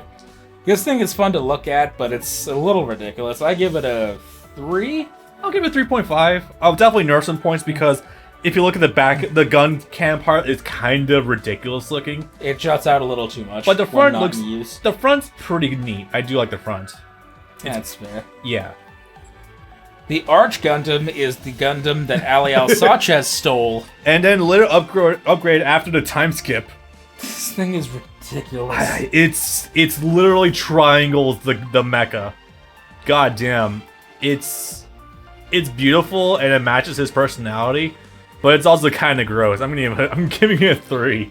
Yeah, I'm gonna give it a 3, but it's funny though how much he just does with it. Yeah, seriously. Especially when he, of all people, a perfect shot, has access to fangs.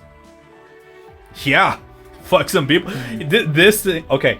The non-evolved version of this thing obliterated the Exia before Trans Am kicked in. Yes, it did. It was nuts.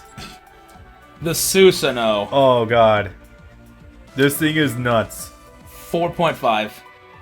Its design is crazy, and I love it. And I love that it has physical swords and that they're actually styled like katanas. You're such a fucking weeb, Graham Acre. For literally just being a heavily upgraded flag, this thing is insane. But you do kind of lose me at like the Kabuto helmet, giant horns. So I'm giving it a 4. Like, still really cool, but goddamn. That's fair. The Tieran Tautsi. The Zaku variant. Could you tell a woman pilots this? I love that. They're just, yeah, we have a woman in our team. We have a new mech. Let's give it to her. It's fucking pink. Oh no. When everyone else is fucking gray and beige and designed to fit into desert camouflage. Pink. But Sandy, you don't understand. It's big, scary, and pink. So it's Patrick's belly button. Also, the thing's great. I'm giving it 3.5. Yeah, I'm gonna give it a 4. It's so ludicrous for a grunt suit, but Can you also tell it's Russian? yeah, it's literally a fucking like. No, Panzer tanks are German. I don't know what the Russian equivalent is offhand. Russian tank. Let's just go with that.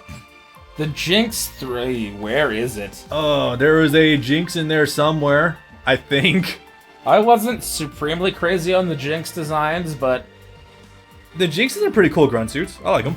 They are the safest mobile suit in the entire franchise, and we know that because they're piloted by the fucking Patrick by Colasauer the Indestructible. Yep. I guess the brand new Enact deserves high marks for pilot safety. Well, we know it's definitely got its endurance. Oh yeah. Honestly, God, these are definitely some of my more. I like the original Jinxes more, like the standard black ones, but this one's really cool. I'm giving it a 4. Yeah. There is a Jinx 4. Those are in the movie. Oh god, you're right. The Quanti. We've reverted back to Exia. The Quanta. Oh shit. Return to Exia. Oh no. Reject Saji. Return to Exia.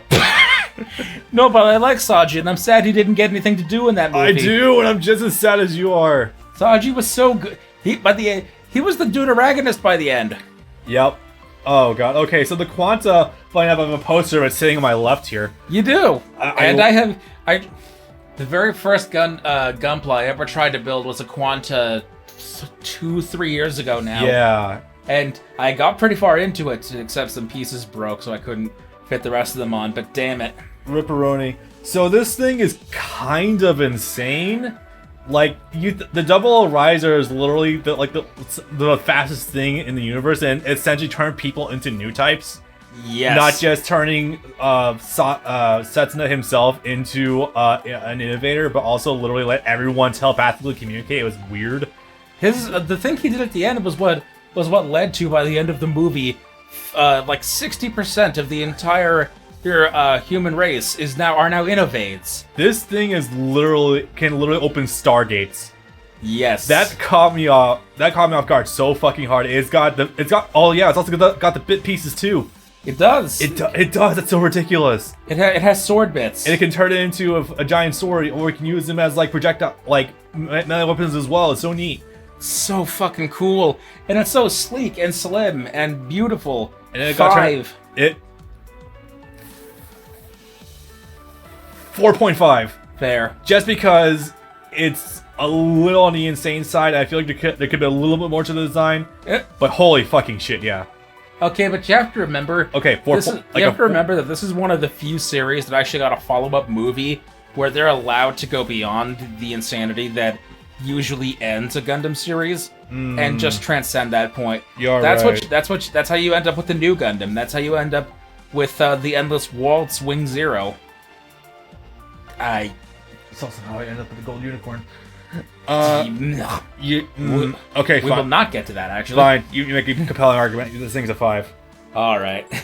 Rough. I don't remember what the fuck this. Wait, no. This is right. This is Tieria's mech from the movie. I keep forgetting that thing because the movie's a fucking blur. It's more chrome than anything else. Once again, we're back to being a Gundam inside of another Gundam, except in this case, it's not a Gundam inside another Gundam.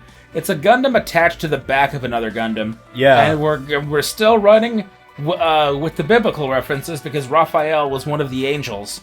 Funny that. God. So this thing is nuts because it literally detaches, like, this part detaches from the rest of the main mech, and that's how Tieria was able to escape the first clusterfuck of chrome. So that was cool. That said, I feel like it didn't stick around long enough to show what it can really do. No, I'm disappointed by that. So no, it was not very involved in the movie. That's true. Yeah, it's like a 3.5 for me. Yeah, it's so cool, but I like it. I like the other things he pilots more. Zabanya, fully tricked out. God fucking damn, this thing is so loud.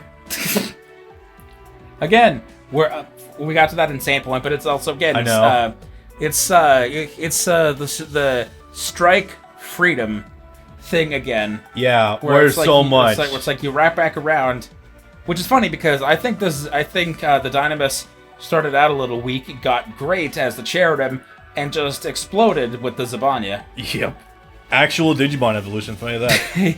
Yep. Oh man. No, this is a Pokemon's Mega Evolution. Yeah, you're right. Because it has the shield bits, it has the rifle bits. Yep. It has guns all over the body. This thing is great. I love it. This is a 4.5. I'm going to give it a 4, just because I can't visually identify anything on this thing anymore. But that just kind of adds to the charm. That's fair. I am actually not super crazy about the Haruti. Yeah. Because it's like I get the idea. They had invented the stapler bits and the scissor bits, and those are cool.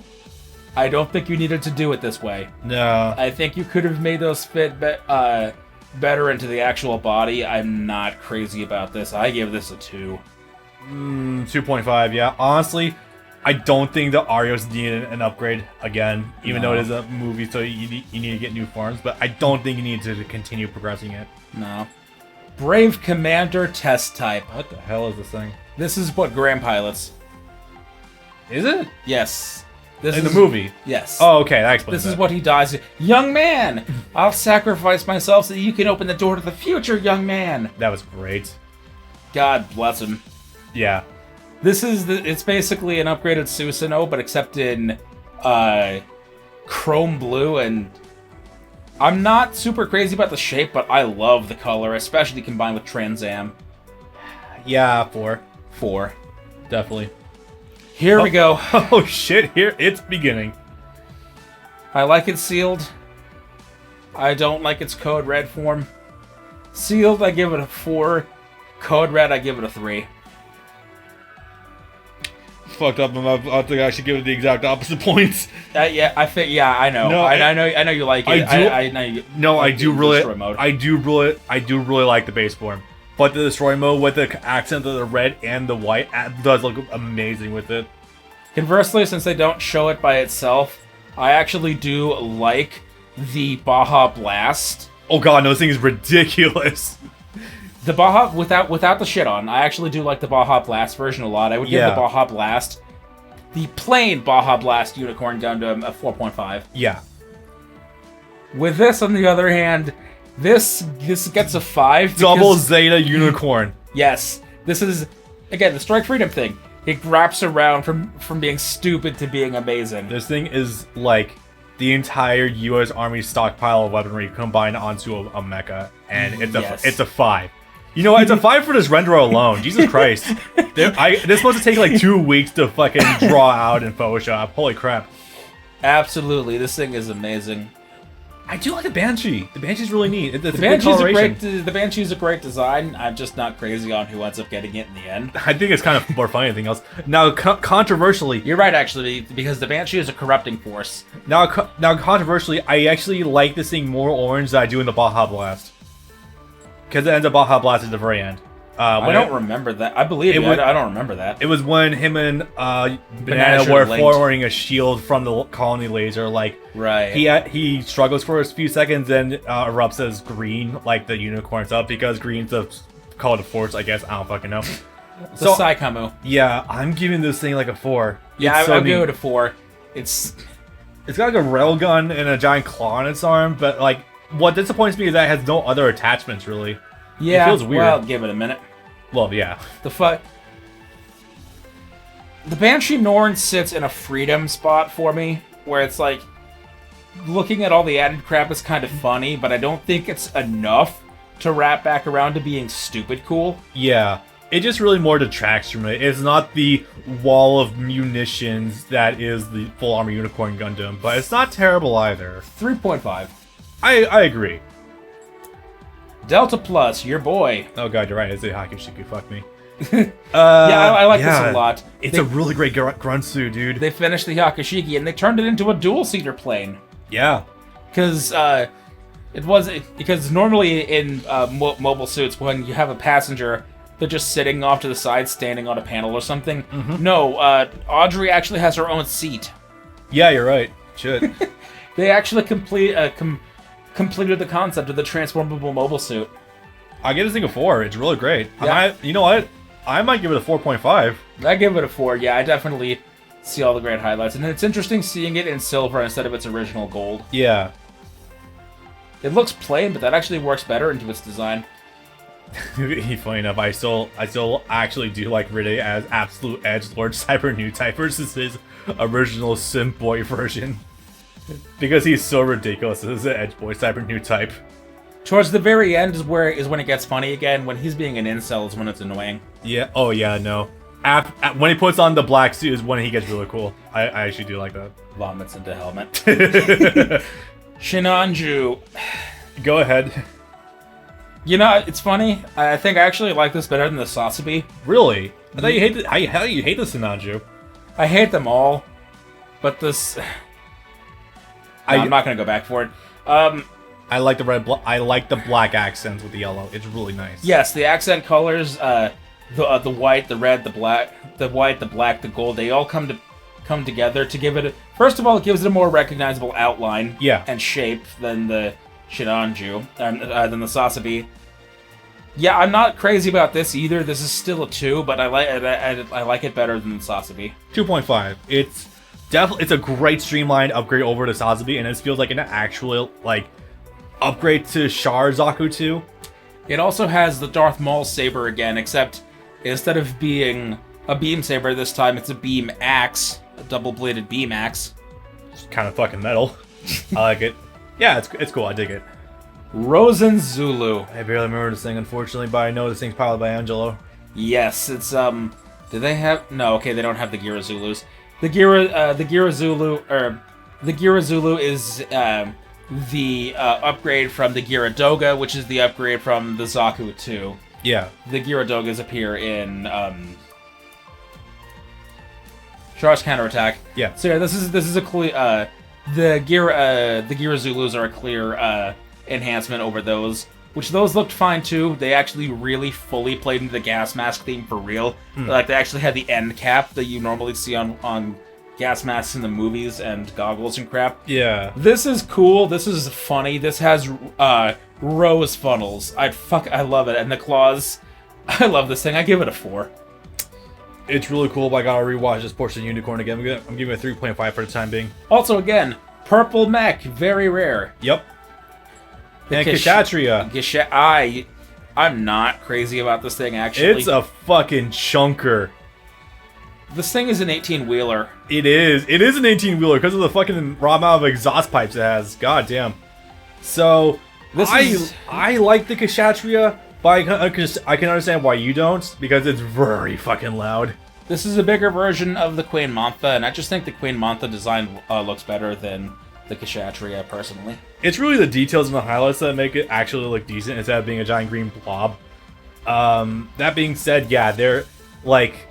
At some point, you should probably look at your design with this thing's 4 fucking wings, and I'd probably be like, I'm gonna roll back the design a tad bit.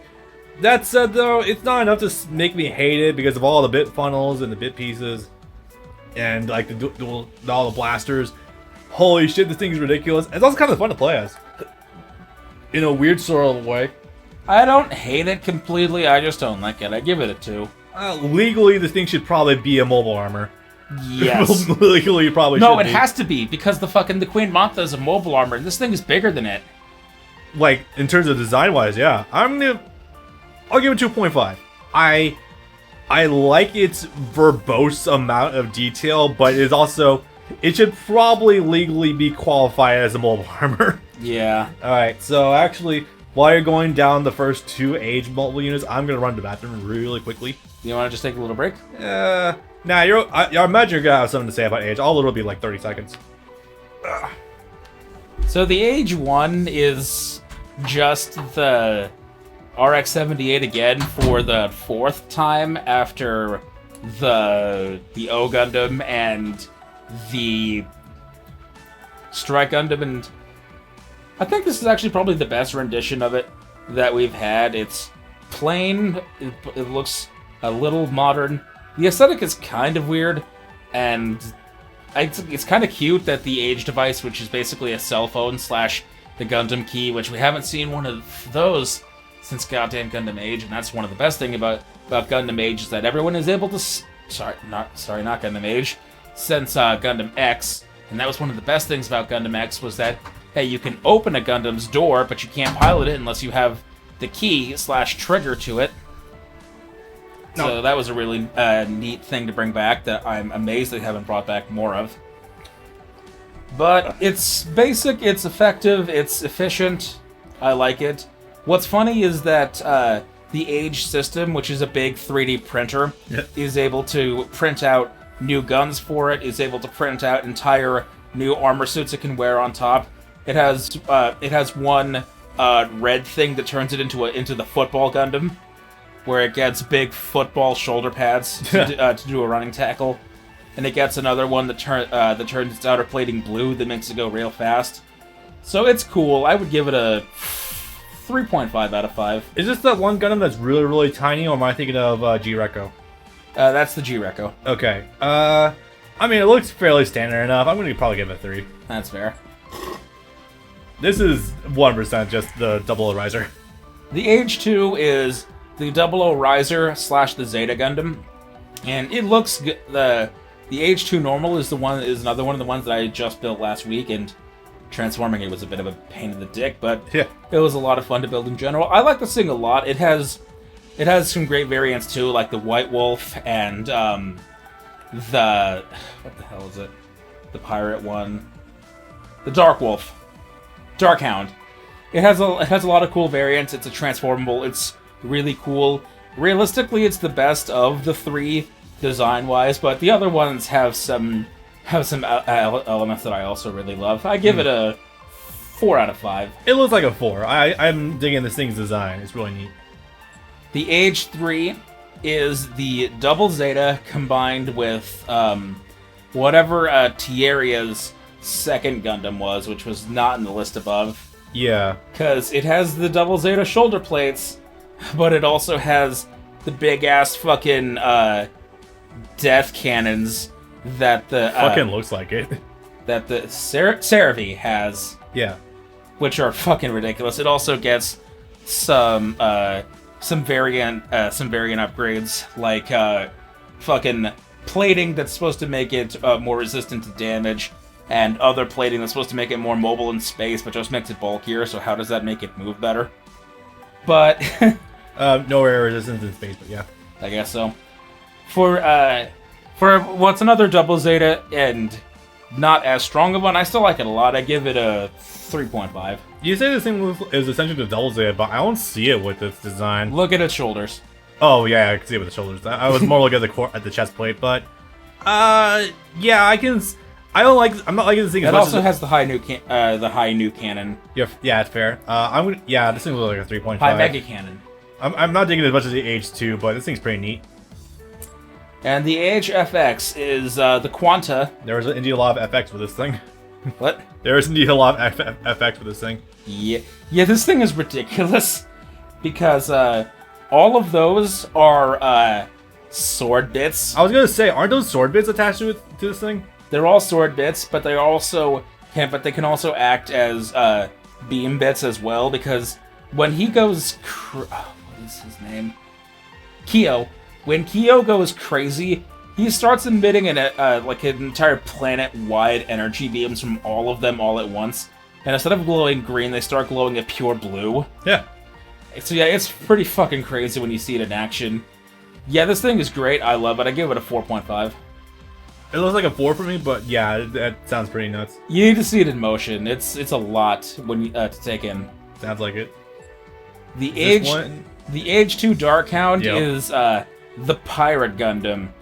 This is when Asamu, who is like 40 or 42, I think, and and after getting rescued by pirates when out on a mission, he turns the Age 2 from a regular ass the Zeta / 00 Riser into this fucking pirate thing with hooks and extra swords and crap, and adds a fucking blade onto the mouth of the Gundam when it turns into its Wave Rider form, so it can actually do a stab attack when rushing at people at high speed.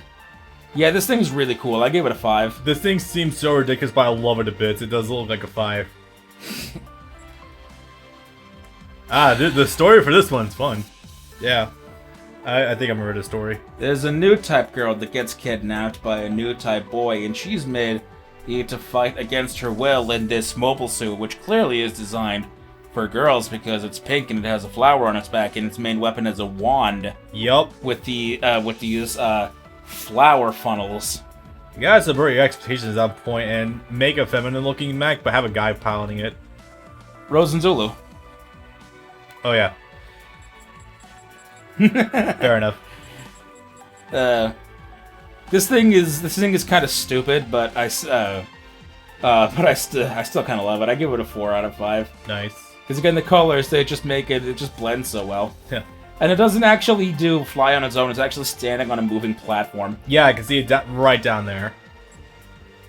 Were you gonna give it something? Probably 3.5 for the time being. Yeah, I'm very much looking forward to watching Age, though, that's for sure. You're in for a ride. The Zadra is the earlier form of one of my favorite mobile suits of all time, the Girarga, which sadly is not in this game because the 3rd generation version of Zehart is given the Gundam Legolas, which he does have at the end, but earlier in that same arc he pilots the Girarga. This is still cool. This is still a lot of fun to look at, and it's kind of ridiculous. This isn't even a mobile suit anymore. This is the Guren from Code Geass. Looks like it, yeah.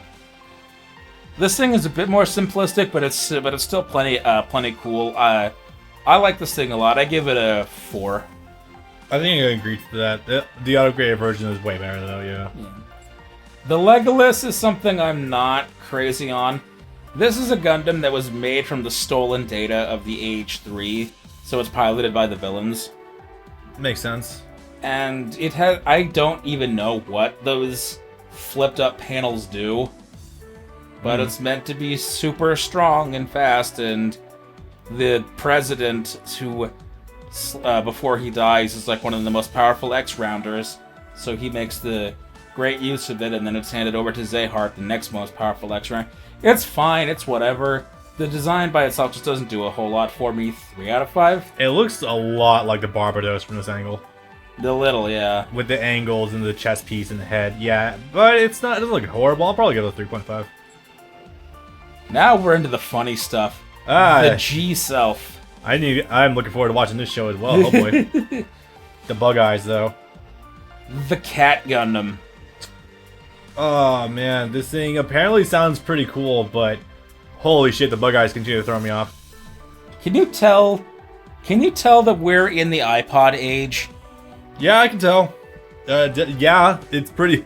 I wonder what gave it away. Can it be like the lights on the legs or anything? This thing is ridiculous and dumb, but I love it.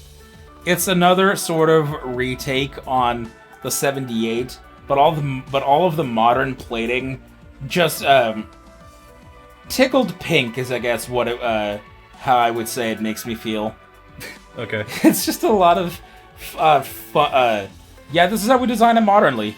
Yeah. It's just funny to me. I love it. It's so non-Gundam. It kind of wraps down to being pretty cool, but 4.5. like the gears just kind of throw me off though with the joints and everything. I don't know. I'm probably gonna give this thing a 3.5 for the time being. That's fair. I'll probably judge the high when I actually watch the show. This is a bad render. Jesus Christ. The G-Self Perfect Pack, where it gets big energied wings and deflectors and crap and a shield, and it gets a lot of crap that makes it super powerful. Okay. And I give it a 4. It's a lot of crap on top of it, but it doesn't actually detract from the design in any way, I don't think. Yeah, I'm gonna maintain the same score, 3.5. Alright. The G Arcane. This is... What is her name? Fuck. The main girl. A, yeah. But it starts with an A. I don't remember her full name though. Damn it. You could check the description. Doesn't give anything. Damn it. Yeah, this thing is cool. This is also a sniper suit. Ooh, sweet. Because its primary weapon is, I believe that's a sniper rifle, or it has super sniper eyes or something. But it also has those wings, which are also gun funnels. It's weird this is a sniper, where you think that the eyes in the G-Self would be used for this, for the special sniper eyes. I think they might have got this backwards. Possibly. Because that's a regular-ass Gundam head right there. It also has a red ribbon logo on its left shoulder. Yeah, that's weird. Huh. That's cute. I'm actually liking this thing. Yeah, this is a great design. This is a support unit, and I think it's great. I give it a 4 out of 5. I was about to say the same thing, yeah, 4. Montero is funny because all of its pieces are very thin and flat, so it can actually like turn in and out to avoid certain attacks. It's not a great design, but its pilot is one of my favorite characters in the show, who is fucking hysterical. Yeah. So I give it a 3. It looks like a 3, yeah. Mac Knife. I love that name. It's Zero, but with legs. What the hell is going on? Yeah. It's also definitely still got that G-Self kind of look to it with the more like quote-unquote modernized head and eyes on it. Yeah. This thing kind of screams more like, not really Metal Gear, but Zone of the Enders to me. A little, yeah. This thing is also really tiny, by the way. I can believe that. If most Gundams and similar sized suits are the size of like a 10-story building, this is the size of like a 2-story building. God damn, this is tiny. Yeah, no, this thing barely comes up to some of their stomachs. Yeah, shit. You saying it's 0 though actually does bring it up in my opinion. I was about to rate this thing pretty low. I give it a 2.5. Oh no, I meant 0 for Mega Man. I know. Yeah. I mean, yeah, I kind of agree. It's a whatever design. Also, Barb. I was about to say, we're about to move on to the start of the show. Barbatos. 5. 5. It's amazing.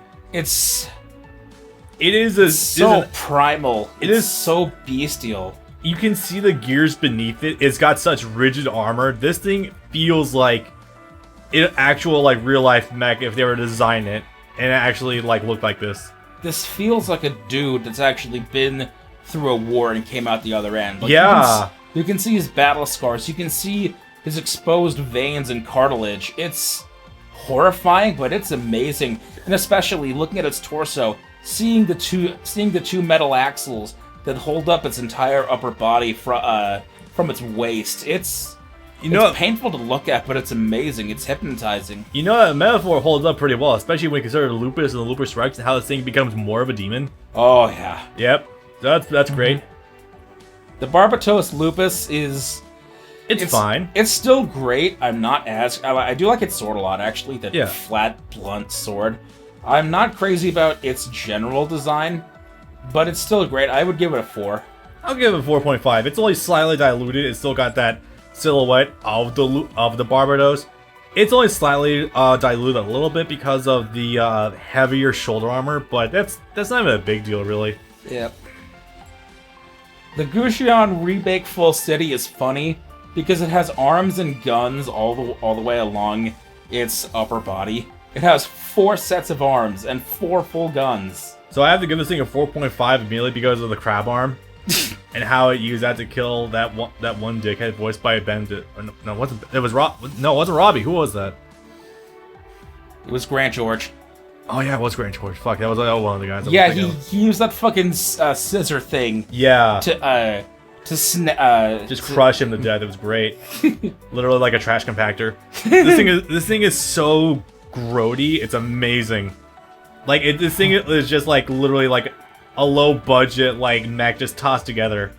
It is because it's a heavily upgraded multiple times version of the suit that they actually stole from the original slave drivers. Yeah. Also because Akihiro's brother, was it just a straight brother? Masahiro. Yeah, was piloting this thing and then he was killed and like they took it to remember him by. So that's really touching him by in and of itself. So. Oh yeah, there's a lot going on here. It's great. It's a 4.5. It's amazing. 4.5. The Bile. It's 4.5. I was about to say 5, but I'm like, no, I don't think I like it as much as the Barbados, but it's really, really good. I just noticed it also has the same little axle pieces in its torso that hold it up. It's like they're from the same time period. Yeah, but not all of the Gundams have this. Oh wait, maybe they do. Learning shit. I never noticed that actually. Huh. Well, that one's not a great angle, but huh. That's interesting. They share a lot more of a design thread than I would have thought, because the original Gundam Guxion is this green circular. It looks kind of like a Capul, actually. Yeah. But yeah, no, this thing is great, and the lore behind it. Actualized Wing Zero. The will of Agnika Kairu. Yep. This thing, he who possesses this mech is the ruler of Gjallarhorn. Yeah, it's so cool. So dope. 4.5. Yeah. I was debating on giving it a 5, but it feels like this thing has so little screen time and you don't see it do much beyond just having twin beam sabers. So I have to dilute it a little bit. But by itself, it's really cool. The colors here feel a little different than how I normally see it. I thought there was a lot more yellow in its primary design than just the venting. No, I think that was just the sunset that's throwing it off. The Chimaris is weird. Yeah. Because it also goes through a lot of forms, like that fucking centaur thing. Yep. I'm sorry, Robbie.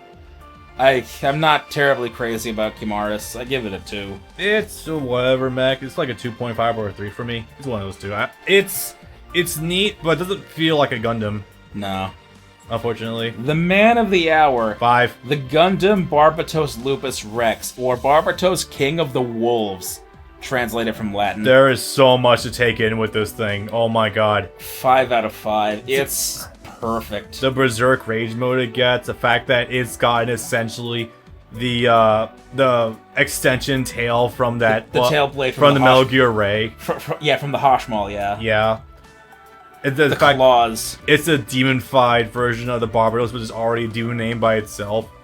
It's so sick. It's amazing. And the way it goes out. The foot claws, the hand claws, yeah. The way it goes out, getting its fucking head taken off. Yeah. Fuck. It dies on its feet. Yep. It's perfect. 5 out of 5. 10 out of 5. Fuck it, 6 out of 5. I'm going above. Yes, absolutely. Build Strike Gundam. No opinion.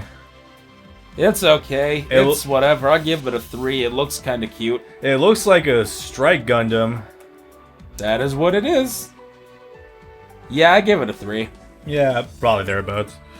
Zaku amazing. Doesn't look that amazing. Heat rods are kind of cute. Oh, I like the little missile containers. That's cool. 3 again? 2.5 for me. 2 point. All right. Hey, Alex. Holy mother of fuck! The end of that OVA. Yeah. Jesus Christ. There's nothing of him left but hamburger, sir. My favorite hamburger, David Hayter. Oh god, so this thing is really sick because it's supposed to be the upgraded version. The hamburgers of Kazuhira Miller. Oh god, fucking damn it! But this thing is supposed to be the upgraded version of RX-78 that the Earth Federation was trying to get to Amuro, but because of David, ended before they could do it. Because of Bernie.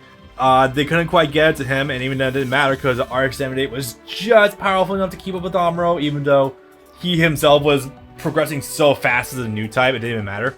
This thing was the original thing to actually incorporate a 360 camera, I'm pretty sure.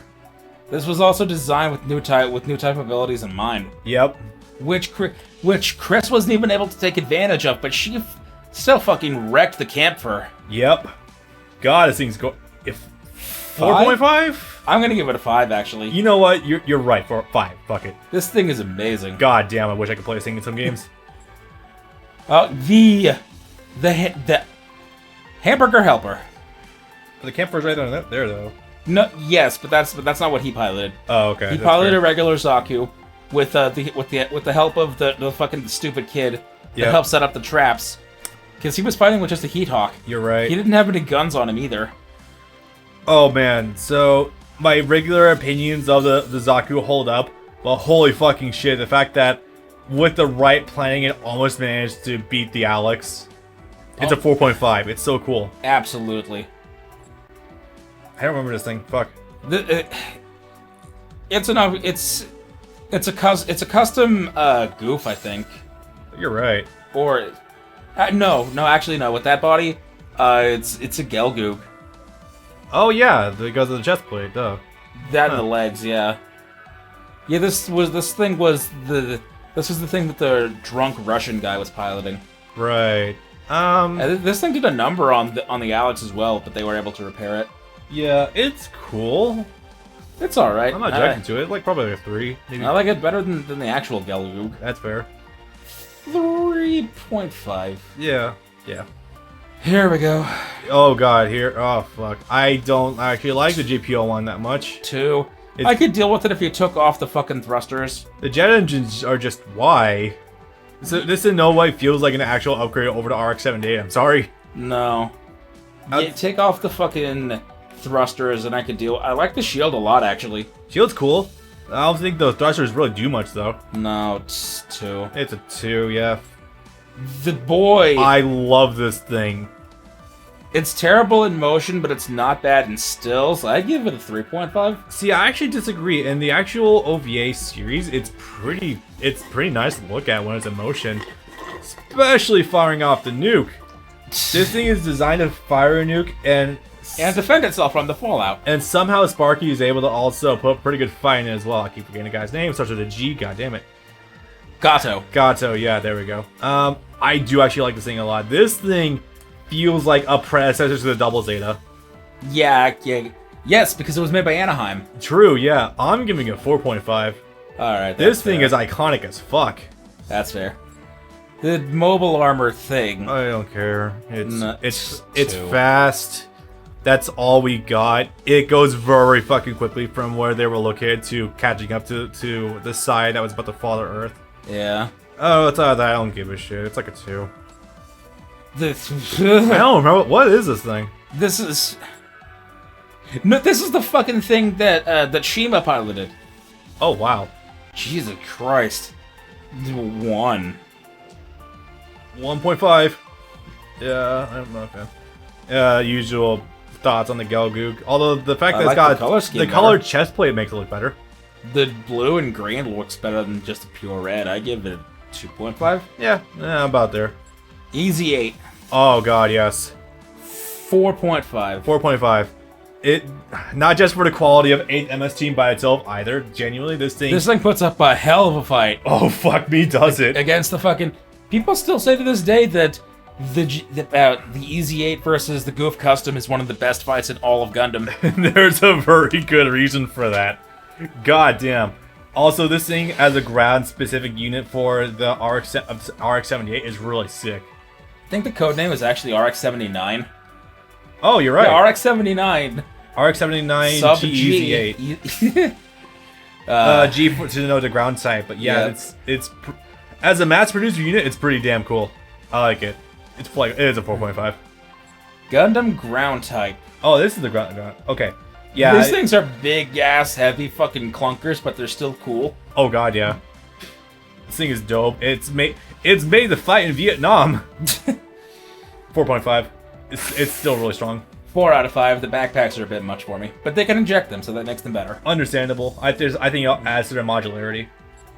Goof Custom. Oh my god, that thing is big. The special one. Jesus Christ, this thing is so cool.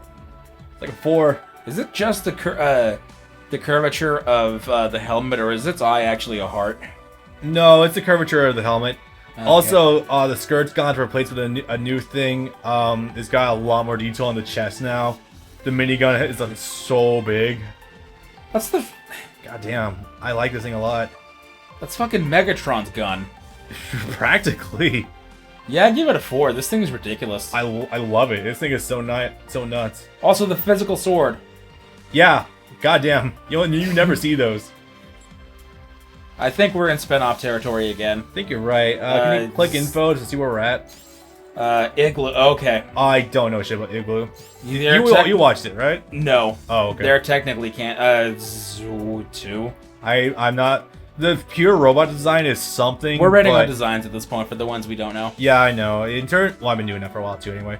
The pure robot design is definitely a stark contrast. However, the fact that it's a one-eye Zaku type with a giant line down the middle is kind of bothering me. One? Yeah, it looks like a one-eye. I'm gonna give it like a 1.5 or a 2. All right. I can't visually make any sense of this thing. It's a tank? It's a tank? Zaku tank. This thing feels like a Metal Gear. The Shagohod. It is the Shago. 2.5 for that. Kind of for funny. Shago. Yeah, 2.5. This thing's funny. Fuck. The full armor Gundam from Thunderbolt. Oh yeah, God, I can talk about this.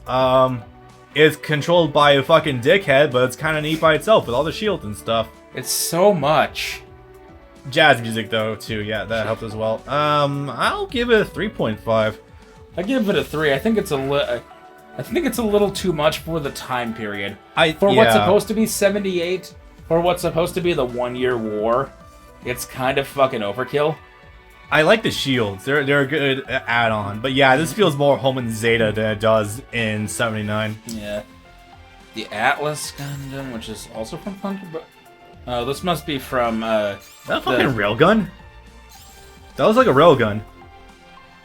Does not say. As well as a specialized railgun. Oh, well, there you go then. Oh, well, fuck me. This thing's a 5. I think this is from Bandit Flower, which I only watched once, and I did not like that second OVA. Yeah, I'm gonna have to watch that at some point, probably right after I'm done with X. But I think I'm liking this thing with like the weird like honeybee look with the yellow outlines and the black and the white. It has an extension to its shield underneath. I think it's standing on it. Yeah, it's standing on something. It's weird, I guess. I'll give it a 4. It has a lot of interesting pieces. Yeah, I'm feeling that too. Psycho Zaku. Oh god. Psycho Zaku is... I like it. Definitely not a time period, but it's definitely pretty cool. I'll give it the excuse that it's technically the progenitor to both mobile armors and cyber new type experiments. Because it kind of feels like this is what would lead into like the Psycho Gundam, yeah. Neo Zeon's experiments on the already existing Psycho Gundam that they stole from the Federation. Yeah, it really has that vibe to it, doesn't it? I give it a 4. I agree. It's definitely a 4. Although it's always weird seeing a red Zaku just not being piloted by Char. It provided a hell of a fight, though. Oh god, did it. Crossbone. Big peepee. I want to give us that anime, but that's seeming less and less likely by the day, and not for the regular reasons. They have to rewrite Crossbone at this point, and I don't trust modern UC to write something decent. They have to recast Kincaid. Yep. It's gotta happen at some point anyway. One would hope. I give it a 4. There's a lot going on, but they make it work, and it doesn't use all of the shit all at once, so it's not always out like that. Plus, it has a cloak. The full cloth. Oh god, which I believe is also beam resistant. I get a 4.5. It's really sick. I'm not sure how I'm feeling about the buzzsaw energy sword it has right there. That's kind of weird. But it feels like there's a lot they can do with like that overcoat they have with the metal and everything. Oh, they do a lot of shit with it. It gets a shit ton of weapons. Cool. X1, the original X1 custom. Amazing. It's beautiful. It's Art. Perfect. Exia repair. The origin. DLC for Reborn, yo.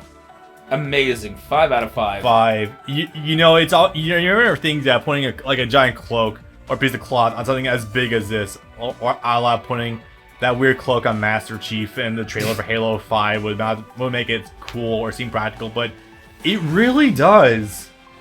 Like it's such a striking look, and I can tell it wouldn't be nearly as interesting without it. So yeah, fucking 5. Absolutely. Yep. X2.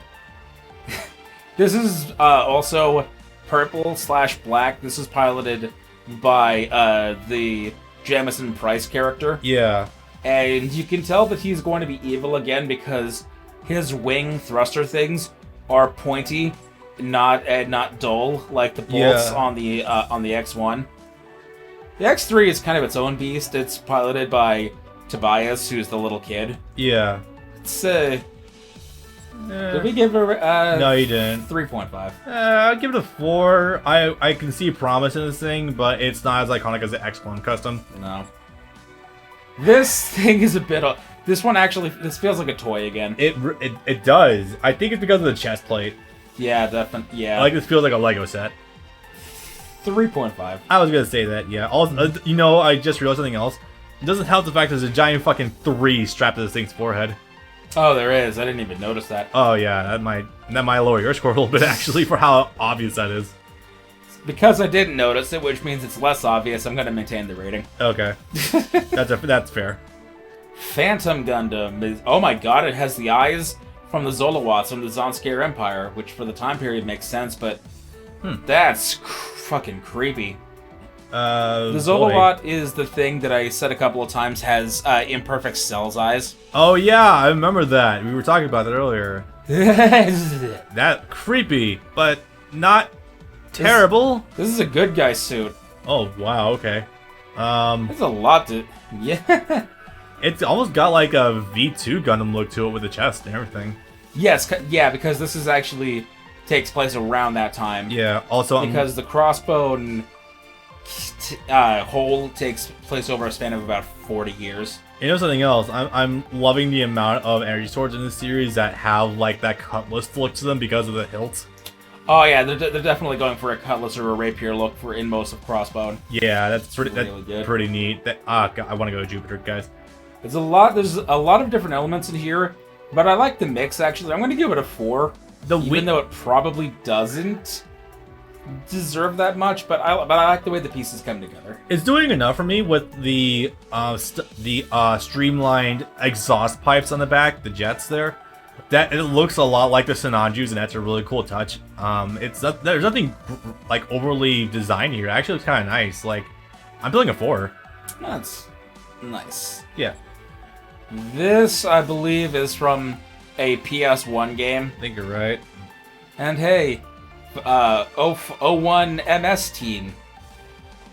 Neat. That's cool. I like the idea. Yeah. I give it a 3.5. I can't make out shit behind that aura, but it probably looks like about a 3. It's fair. Oh, Christ. It's It's a Zaku? I think? It's Suzaku with some crap on. Yeah, I actually like all this stupid shit together. I gave it a 3.5. I think I'm in agreement here. High New Gundam. I built one of these too. This thing is nuts. I kind of like it. They fixed the funnel issue by actually turning them into wings. Yeah. This is the novel version that was Tomito's original draft that got slashed into the movie. Yeah. I like this thing a little more, I think, but I feel like the underside thrusters don't need to be there. Yeah, it's striking too much of a Neo Zeong, and I'm not too hot on that idea. Yeah. That said, though, I like the coloration of the new Gundam a little bit more than the blue and the white, but this thing is still really sick. I'm gonna give it a 4. It's really cool. Yeah, I'm gonna give it a 4. Yeah. The Nightingale, I think, is actually probably the worst version because it's the worst elements of the Sasabi, but more and bigger, and it has the spiky shield thing. But at this point, those just look like pimples. It looks like it's struggling to stand upright from all the fucking armor. Yeah, those don't even look like spikes anymore. Those look like pimples and blackheads on the shoulder shields. Ew. Am I wrong? No, you're not wrong. So, okay. I give this a 1. This thing looks like that Metal Gear Ray. You said the name earlier. Sham something. I forgot. Hashmal. Hashmal. It looks like the Hashmal almost. A little? Yeah, I mean, make it quadrupedal and you're basically there. Like, if I were to see this thing in motion, I'd probably like it more, but what I'm gleaming at right now with the giant penis thing, I'm not too sure about it. I'm feeling probably like a 2.5.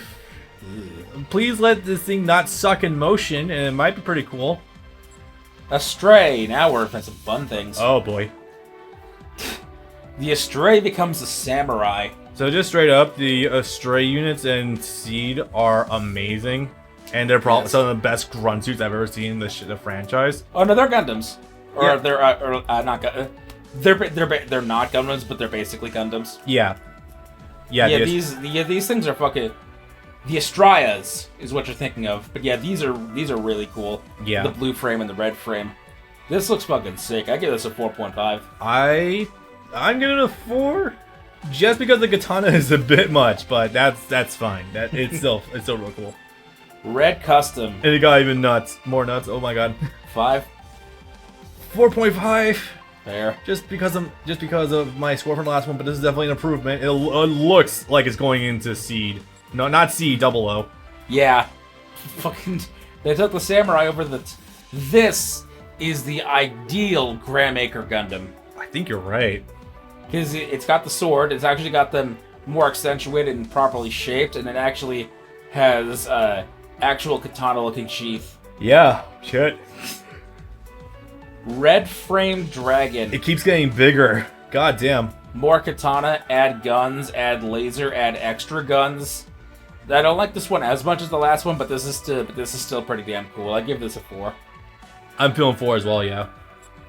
Blue frame with the fucking Dragon God. Slayer. That thing is straight up a fucking Dragon Slayer. Oh my god. 3? This thing will maul mobile armor something fierce. I'm feeling a 3.5. Absolutely. Dredden. There's a lot to take in here. This is from one of the Astray X. There's a lot of Astray side stories that have nothing to do with the actual Astray team. Apparently. 2.5. Yeah, I'm feeling 2.5. Astray Gold Frame Amitsu Mina. Oh wait, the next one is the Mina. Yeah, these appear in the primary Astray story, and this thing I'm gonna be honest, I think I actually like this thing a little bit. Yeah, it's a lot, and it's kind of stupid, but I love it. Yeah, like, it's leaning... It has the Attack on Titan Thunder Spears in its gun. Pretty much. This has the trappings of Seed, but it's also dialing them back and focusing more on, like, streamlining it. I actually do like that a lot. Yeah, it's good. And the coloration is really neat. Something you don't really see a whole lot of is It is the black and the gold. Yeah, you don't. Like, I haven't seen it since we looked at the Banshee funny enough. Yep. I'm digging this. 4? I'm thinking 4, yeah. Really neat. The upgraded form. This, I think, also has a hook or something. Somewhere buried in this design, probably. I don't like the helmet too much here. No, it doesn't feel as strong. It's very stumpy. Yeah. Yeah. 3? Still good. I might maintain. No, I'll go with 3.5. Alright. Hyperion Gundam. This is also from that X-Stray thing that the Dreadnought was from. It looks simple. It looks like a grunt suit. A little, yeah. It's, I like that. I like that its Gundam fin is red instead of gold, yeah. like the typical ones. I'm liking the red, black, and white highlight. That's actually really sick. It's very simple, but it makes very effective use of its colors. I'm gonna give it a 4. I agree. Yeah, it's really good. Hey! Stargazer. Oh my god. 5. Yeah. You don't see much of what this thing can do, but it just immediately pops right over to a deep part of the solar system. Oops. Silver, and its primary body is silver. Its highlights are gold, and it has the fucking ring behind it that can make it move infinitely. Infinite acceleration means it just infinitely increases its own speed. I Holy love this shit. thing. It's a very simple design, but it's used incredibly well. I love it. It's 5 out of 5. I give it a 4.5 only because we don't see more of what it can do in the movie, and that's just a personal thing. Outside That's that, true. it's really sick. That's fair. Strike Note. Ooh. Oh yeah, this is from Stargazer. Same isn't thing. Yeah, it's the one that fights it.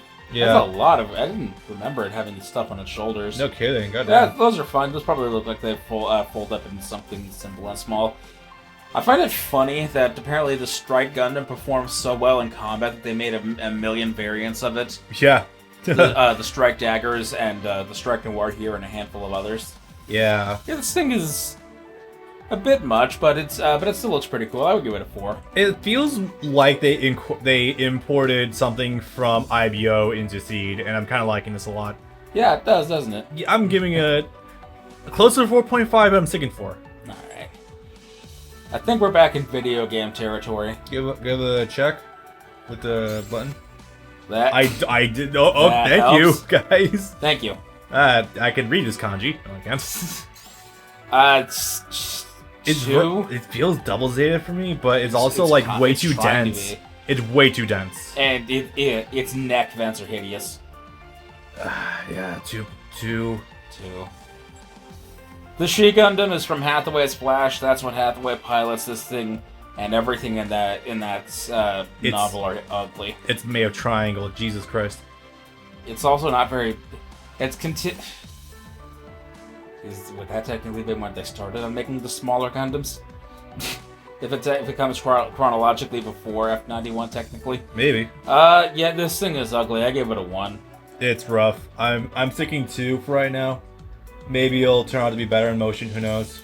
Pompadour. Oh my god, this thing. I hate it. I give it a 1. This thing feels like an emperor in Gundam form, and not in a cool way. Like it's draped in so much shit. It had lavish cloak, lavish coats. Yeah. No. It's gonna poke everyone's eyes out. Yeah. How the fuck would its arms even reach the beam swords on its back? You see that?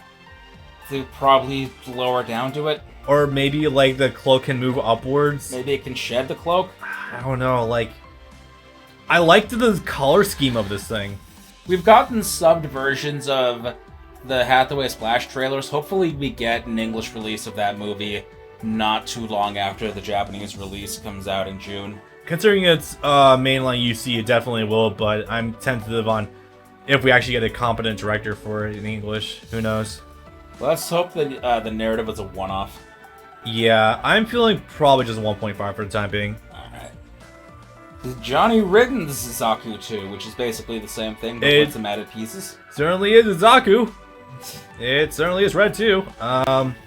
Same before? Yeah. I wasn't expecting this.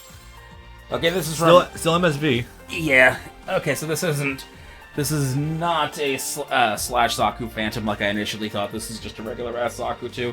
The white coloring is definitely unique, and it has a logo on its shoulder that I can't make out. I think that's a mouse. I think you're right. Yeah, this thing is kind of cute. I give it a 3.5. I'm digging... Okay, it's probably just a lighting of this again. The gold highlights definitely make this look a lot cooler. Yeah. But it's still a standard Zaku. Same, still giving it a 4. Alright. Oh my god. Here we go. Yeah, now we get into some more Yeah, I think most of the rest of this is MSV and video game crap. Yep. Avalanche Exia. It sure is. It certainly looks like the Exia got hit by an avalanche. 2.5. Yeah. You hit too much crap. It's lost a lot of what I liked about the Exia itself. Yeah. The Double O Gundam 7 Sword G? What does the G stand for? GN Sword? Possibly. Okay, so it's basically like the Quanta where it has all the swords already built in. That's pretty cool. It doesn't seem too big or like too much of a clusterfuck. Yeah. You could probably still maintain a 4 on this. I would like to see this thing from the front to see if it's more symmetrical or something. I'm not disliking it, but I need more information to give it anything about the current. Currently, it's a 4. Yeah. All right. The Double O Quanta Full Saber. This is basically just the Quanta, but it has more swords and they're bigger. As if it needs more. Not. I don't think it's a 5. I think it's a 4.5. 4.5. Yeah. This is a fun name. Hot Scramble Gundam is from Build Fighters. And in SD Gundam G Generation Genesis, it's a free DLC unit. It's the most powerful unit in the game. Where other units are doing 4,000 or 5,000 damage at a time, this thing is doing 180,000. Damn. Okay. Yeah, it's a little ridiculous, but this thing is cool. I give it a 3.5. Big glowy boy. I wish there was more. I wish there was red parts on the bottom half because it looks like all the reds are relegated to up top. Yeah. Yeah. I just wish there was more color distribution. But outside of that, I think 4 is fine. All right. Extreme Gundam Type Leos 2 versus EX plus Alpha featuring Dante from Devil May Cry. Yeah. This thing is all fucking wing. Oh my god. If you spread those out, maybe. This doesn't seem like a bad design from what we can see. It feels double Zeta. It really does, yeah. I'm tempted to give it a 4 based on what I think it's supposed to look like. From what I can currently see, probably a 3.5, but I can imagine this would go up depending on how it looks in motion. Extreme Gundam Excelia. This is a nurse. Yeah, they're I wonder why. I like the stupid gun. The sniper rifle looks pretty cool. I wonder if it's supposed to fire like medical shots or something. I don't know. I don't know, just lean into that one medic sniper from Overwatch, I guess. I don't know. This thing is dumb. I like what I think the concept is. I'll give it a 4. I'll be generous with it. I want this thing to be what I think it is as well, so it's probably going to give it 3.5 for right now. Extreme Gundam Eclipse F. Big boy. That sure is the Guxian Rebake Full City. 4.5? I'm going to give it a 4. It's ludicrous, and I kind of like it. This is a Nerf toy. It really is. It with all the orange bits, yeah. 4. Still very orange. The Xenon F. This is not a good render in the slightest, but this probably would be an okay looking suit. You notice how tiny the thighs are on this thing? Yes. Weird. I'm gonna give this a 2 from how we can see it. I'll probably give it 2.5. The Agios F. That is just straight up the strike freedom. Yeah, it is. I'll give it a 3. 3.5. I like this thing's frame more than the last one. I think the gold is getting to be a little much. I think you're right. Wow, that's a departure. We're into mobile armors now. This thing is from 79. Is it? Yes. I'm fairly certain there were a handful of guys that were still in the Xeon base that were like, well, I need something to fight. I don't care how weak it is. goes out in a mobile armor, gets killed instantly. Pull up the info. Oh wow, you're right. Okay. The thing is really stupid. I'm giving it a 1. Yeah, I'm gonna give it. I think it's funny. I don't think its design comes together at all. I give it a 1. No. The boy, the man, the myth, the legend, the 5 out of 5. It's that boy. Yep. It is the mobile armor to end all mobile armors.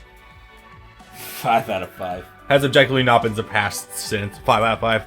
Has it always had those knee plates? I'm not sure actually. Like they have always been there. I don't remember them being that color. Huh. Weird. Okay. Completed. Cursed. So fucking cursed. 1. I hate it. This is a Mazinger robot. This is a Mazinger robot, not a Gundam robot. You're absolutely right. Oh my god, no. No, thank you. It's so cursed. 0.5. The joke's gone. Psycho Gundam. This is the. Oh yeah, this is the evolution of the Psycho. This is the one Rosamia had. This is the pull 2 version because it's purple. Oh, I think Rosamia also had a purple one, didn't she? Yeah, whatever. Oh, yeah, you're right. There's only a single Z there. Oh yeah, okay. So I have a hot take. Okay, I guess they just. Why would you separate them like that? Go for it. I don't like Gundams as mobile armors. I agree with you. Because it feels like... Because at that point, they are literally Autobots. Yeah. And also, the Gundams are kind of supposed to be like miniaturized, like regular samurai armor dudes. And it feels like at this point, with how many there have been, it really just deletes the purpose of it. And its specialness. Ever since the original Psycho Gundam, which it's Titan's technology, but then they kept doing it over and over again. So I'm just like, stop it, please.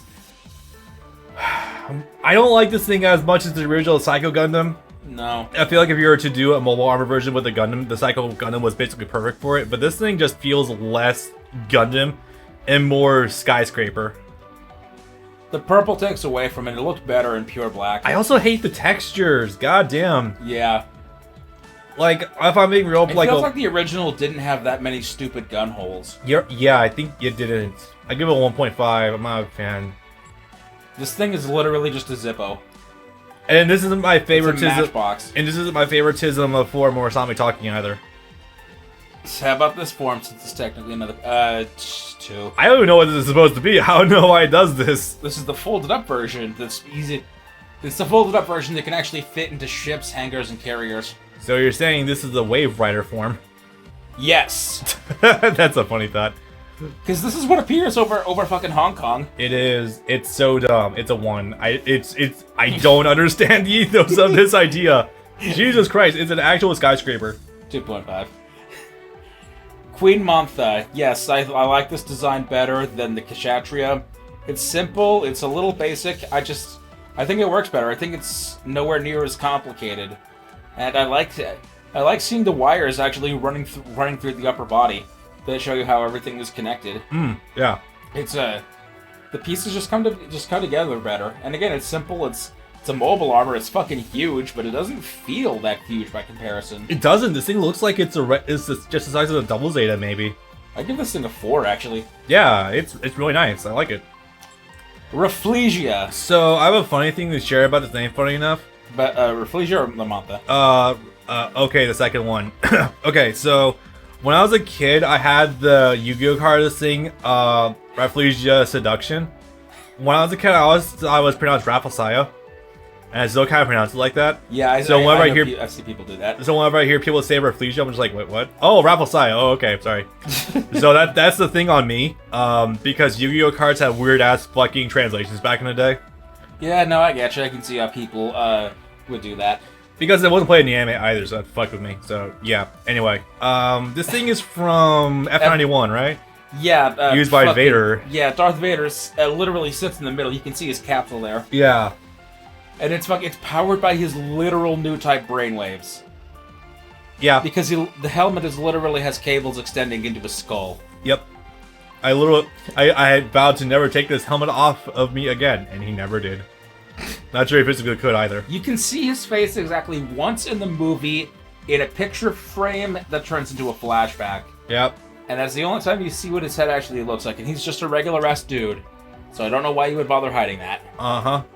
But yeah, this thing is funny. This thing is a little ridiculous. I actually kind of love it. It's just a big wand with shields sticking off the side of it. They give it a 4, actually. I don't remember fully what this thing's capabilities are, but for being a literally giant fucking flower, it's kind of neat. So I'll give it 3.5. Oh boy. 1. 1. It's gross. Yeah. Giant clamshell. Sad shit about girlfriend aside. Stella. Stella, yeah. It's.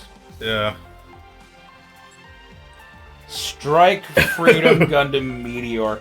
These things become fucking mobile armors when they attach the meteor units. God, I hate how things qualify as a mobile armor. Jesus Christ. If you're playing Cross Rays, equipping the meteor turns the Strike Freedom and the Infinite Justice from a 1-size unit to a size 4 unit, which means they take up 4 spaces in your team of 8 characters. That is obnoxious. But it counts as 2 health bars, so if it gets destroyed, you just pop out as the Strike Freedom or the Infinite Justice with full health and energy. I mean, that sounds fine. So you get 2 characters for the price of 4. This thing's literally just like the G-Sword add-on for 00.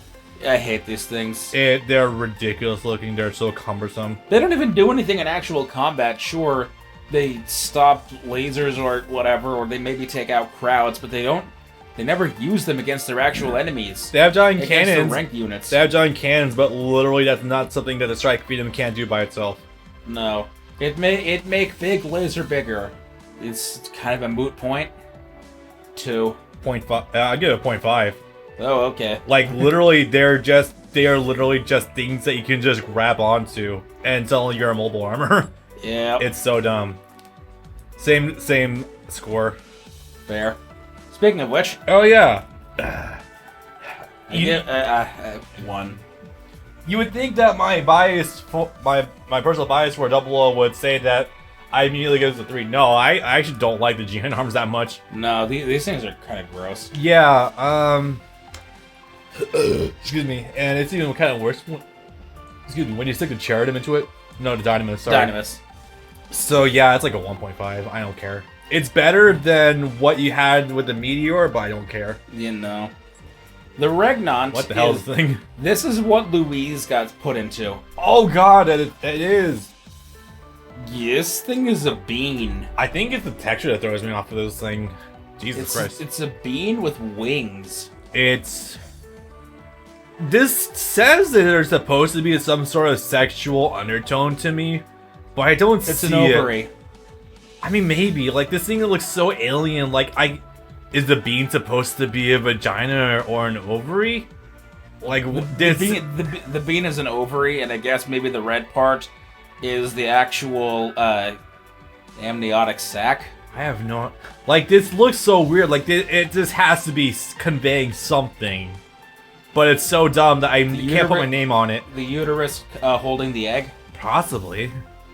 But that has nothing to do with Louise. Like, what? Okay. I don't know. It's weird. It's like a 2. The design is a 2, but what it represents in the story and all that it entails is easily a 5. Yeah, I can see that. Louisa's arc and her stuff with Saji in the end. Yeah, true. But yeah, this design is like a 2. Fucking hell, yeah. Oh, hey, yeah, the thing from Unicorn. This is not any better. So... Stupid enough, I don't actually mind this thing because it feels like it's the closest that we've come to a kaiju actually being in the Gundam series. Outside of, like, the Devil Gundam. Yeah, I guess. Like, it's big and animal enough that it feels like that's exactly what they're going for, and I kinda like it. It feels like it's got only one function of firing a giant fuck-off beam, though. And that is what it does. So... for being the closest we've gone to a kaiju, like, I should give it a higher score, but I'm feeling just a 3. I'm gonna give it a 2. Alright, that's fair. The Vegan Gear Sid... That's terrifying. ...is terrifying. This is the final boss of Mobile Suit Gundam Age. What? Really?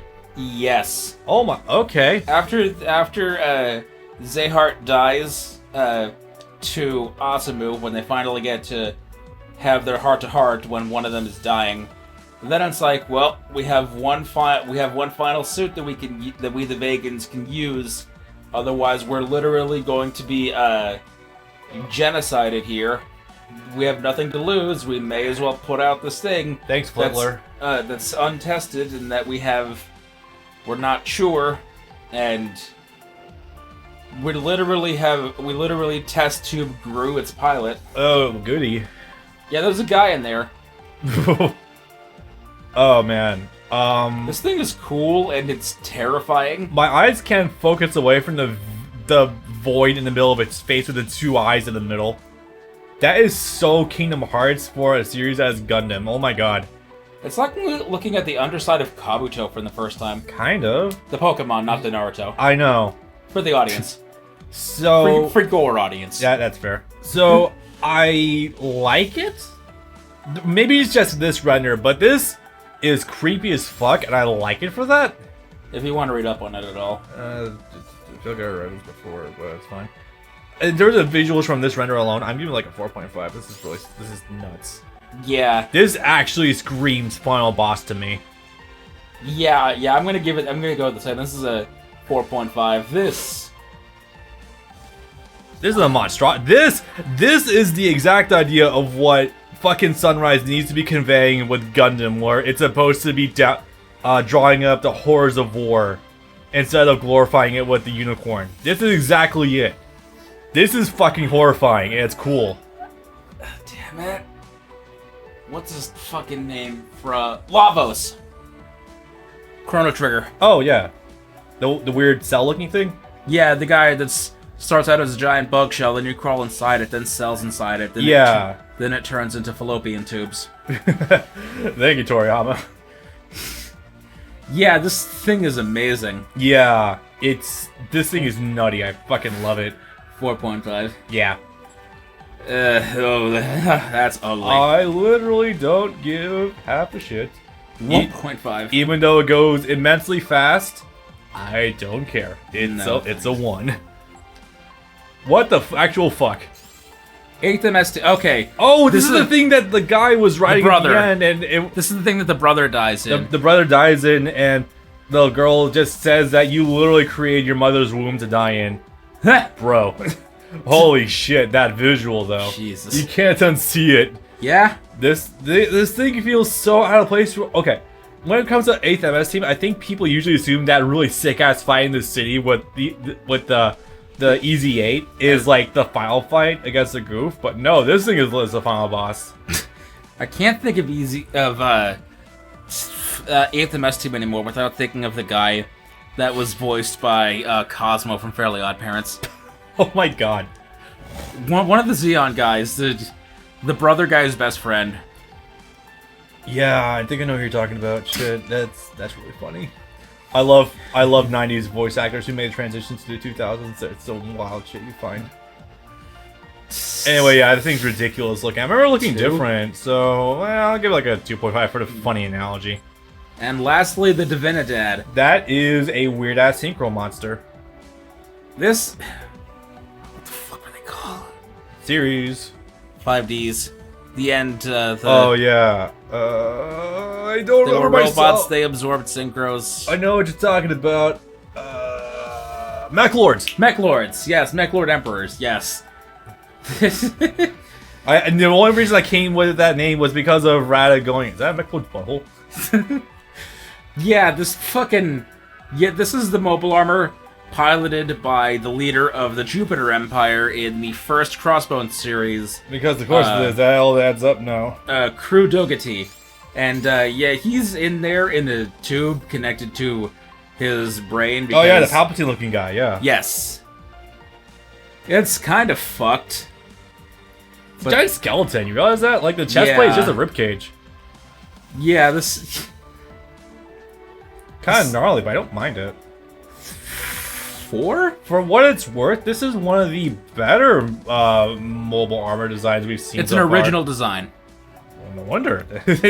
We're not being derivative of Tomino's works again. It's not just a giant fucking Gundam. Yeah. And it's not just a big Zaku. It's fucking amazing what you can pull off with this series when you're not derivative of Tomino. It's a unique design.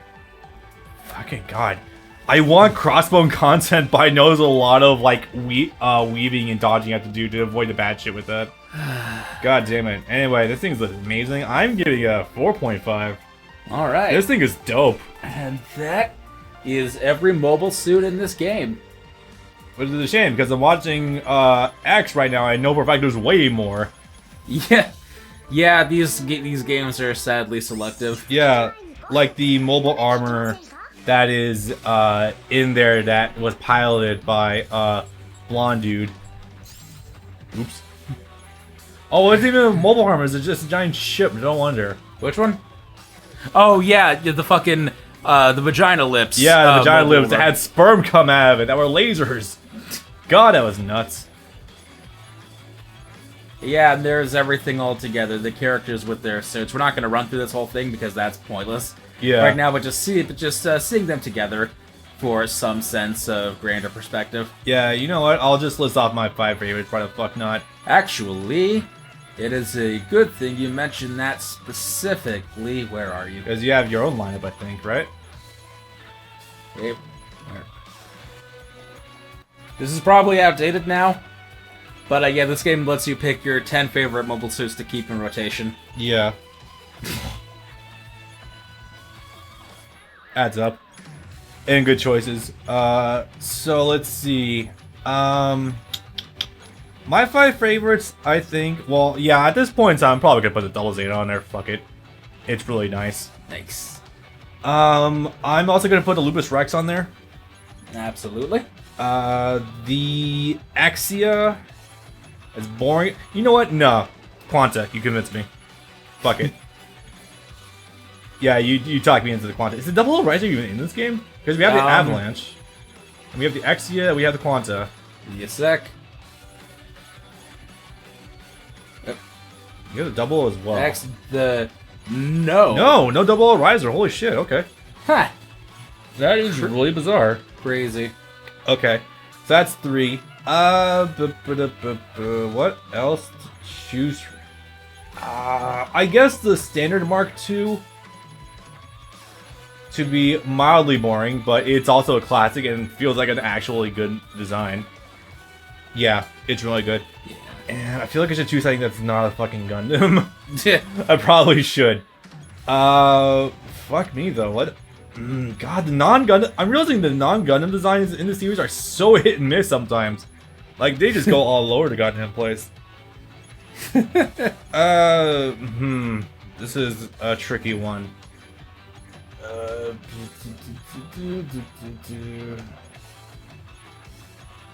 Damn. I don't think I can make up my mind on it. Do you have any non-Gundam selected as your favorites? I think so. Let me check again. Just give me some perspective. Well, as a stand-in for the Girarga. Yeah, that's fair. Actually, no, and that feels like a mistake. Yeah, like, there's plenty of good grunt suits to choose from, but, like, I don't know if any of them, like, match up to, like, the actual mainline shit. Damn, that's weird. I also be racking my brain over nothing with this one. I'm actually going several rows down below already.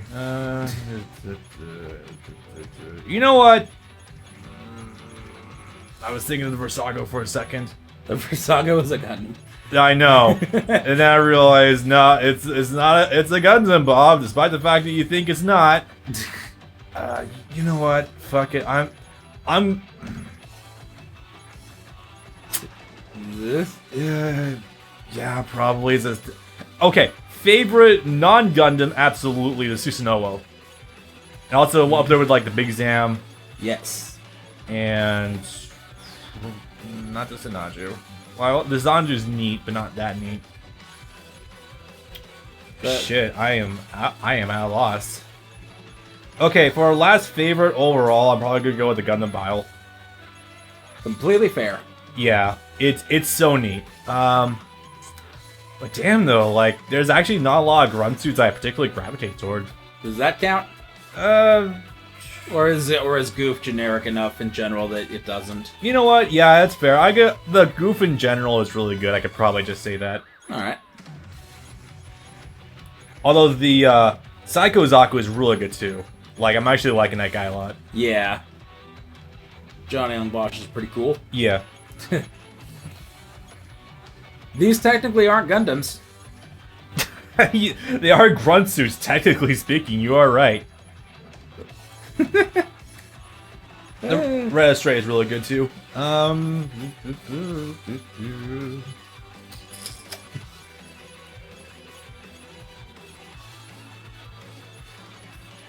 Damn, yeah, okay. I think those are my 5 favorites for the time being. The Exia, the Double Zeta, the Lupus Rex, the Bile, and there's one more.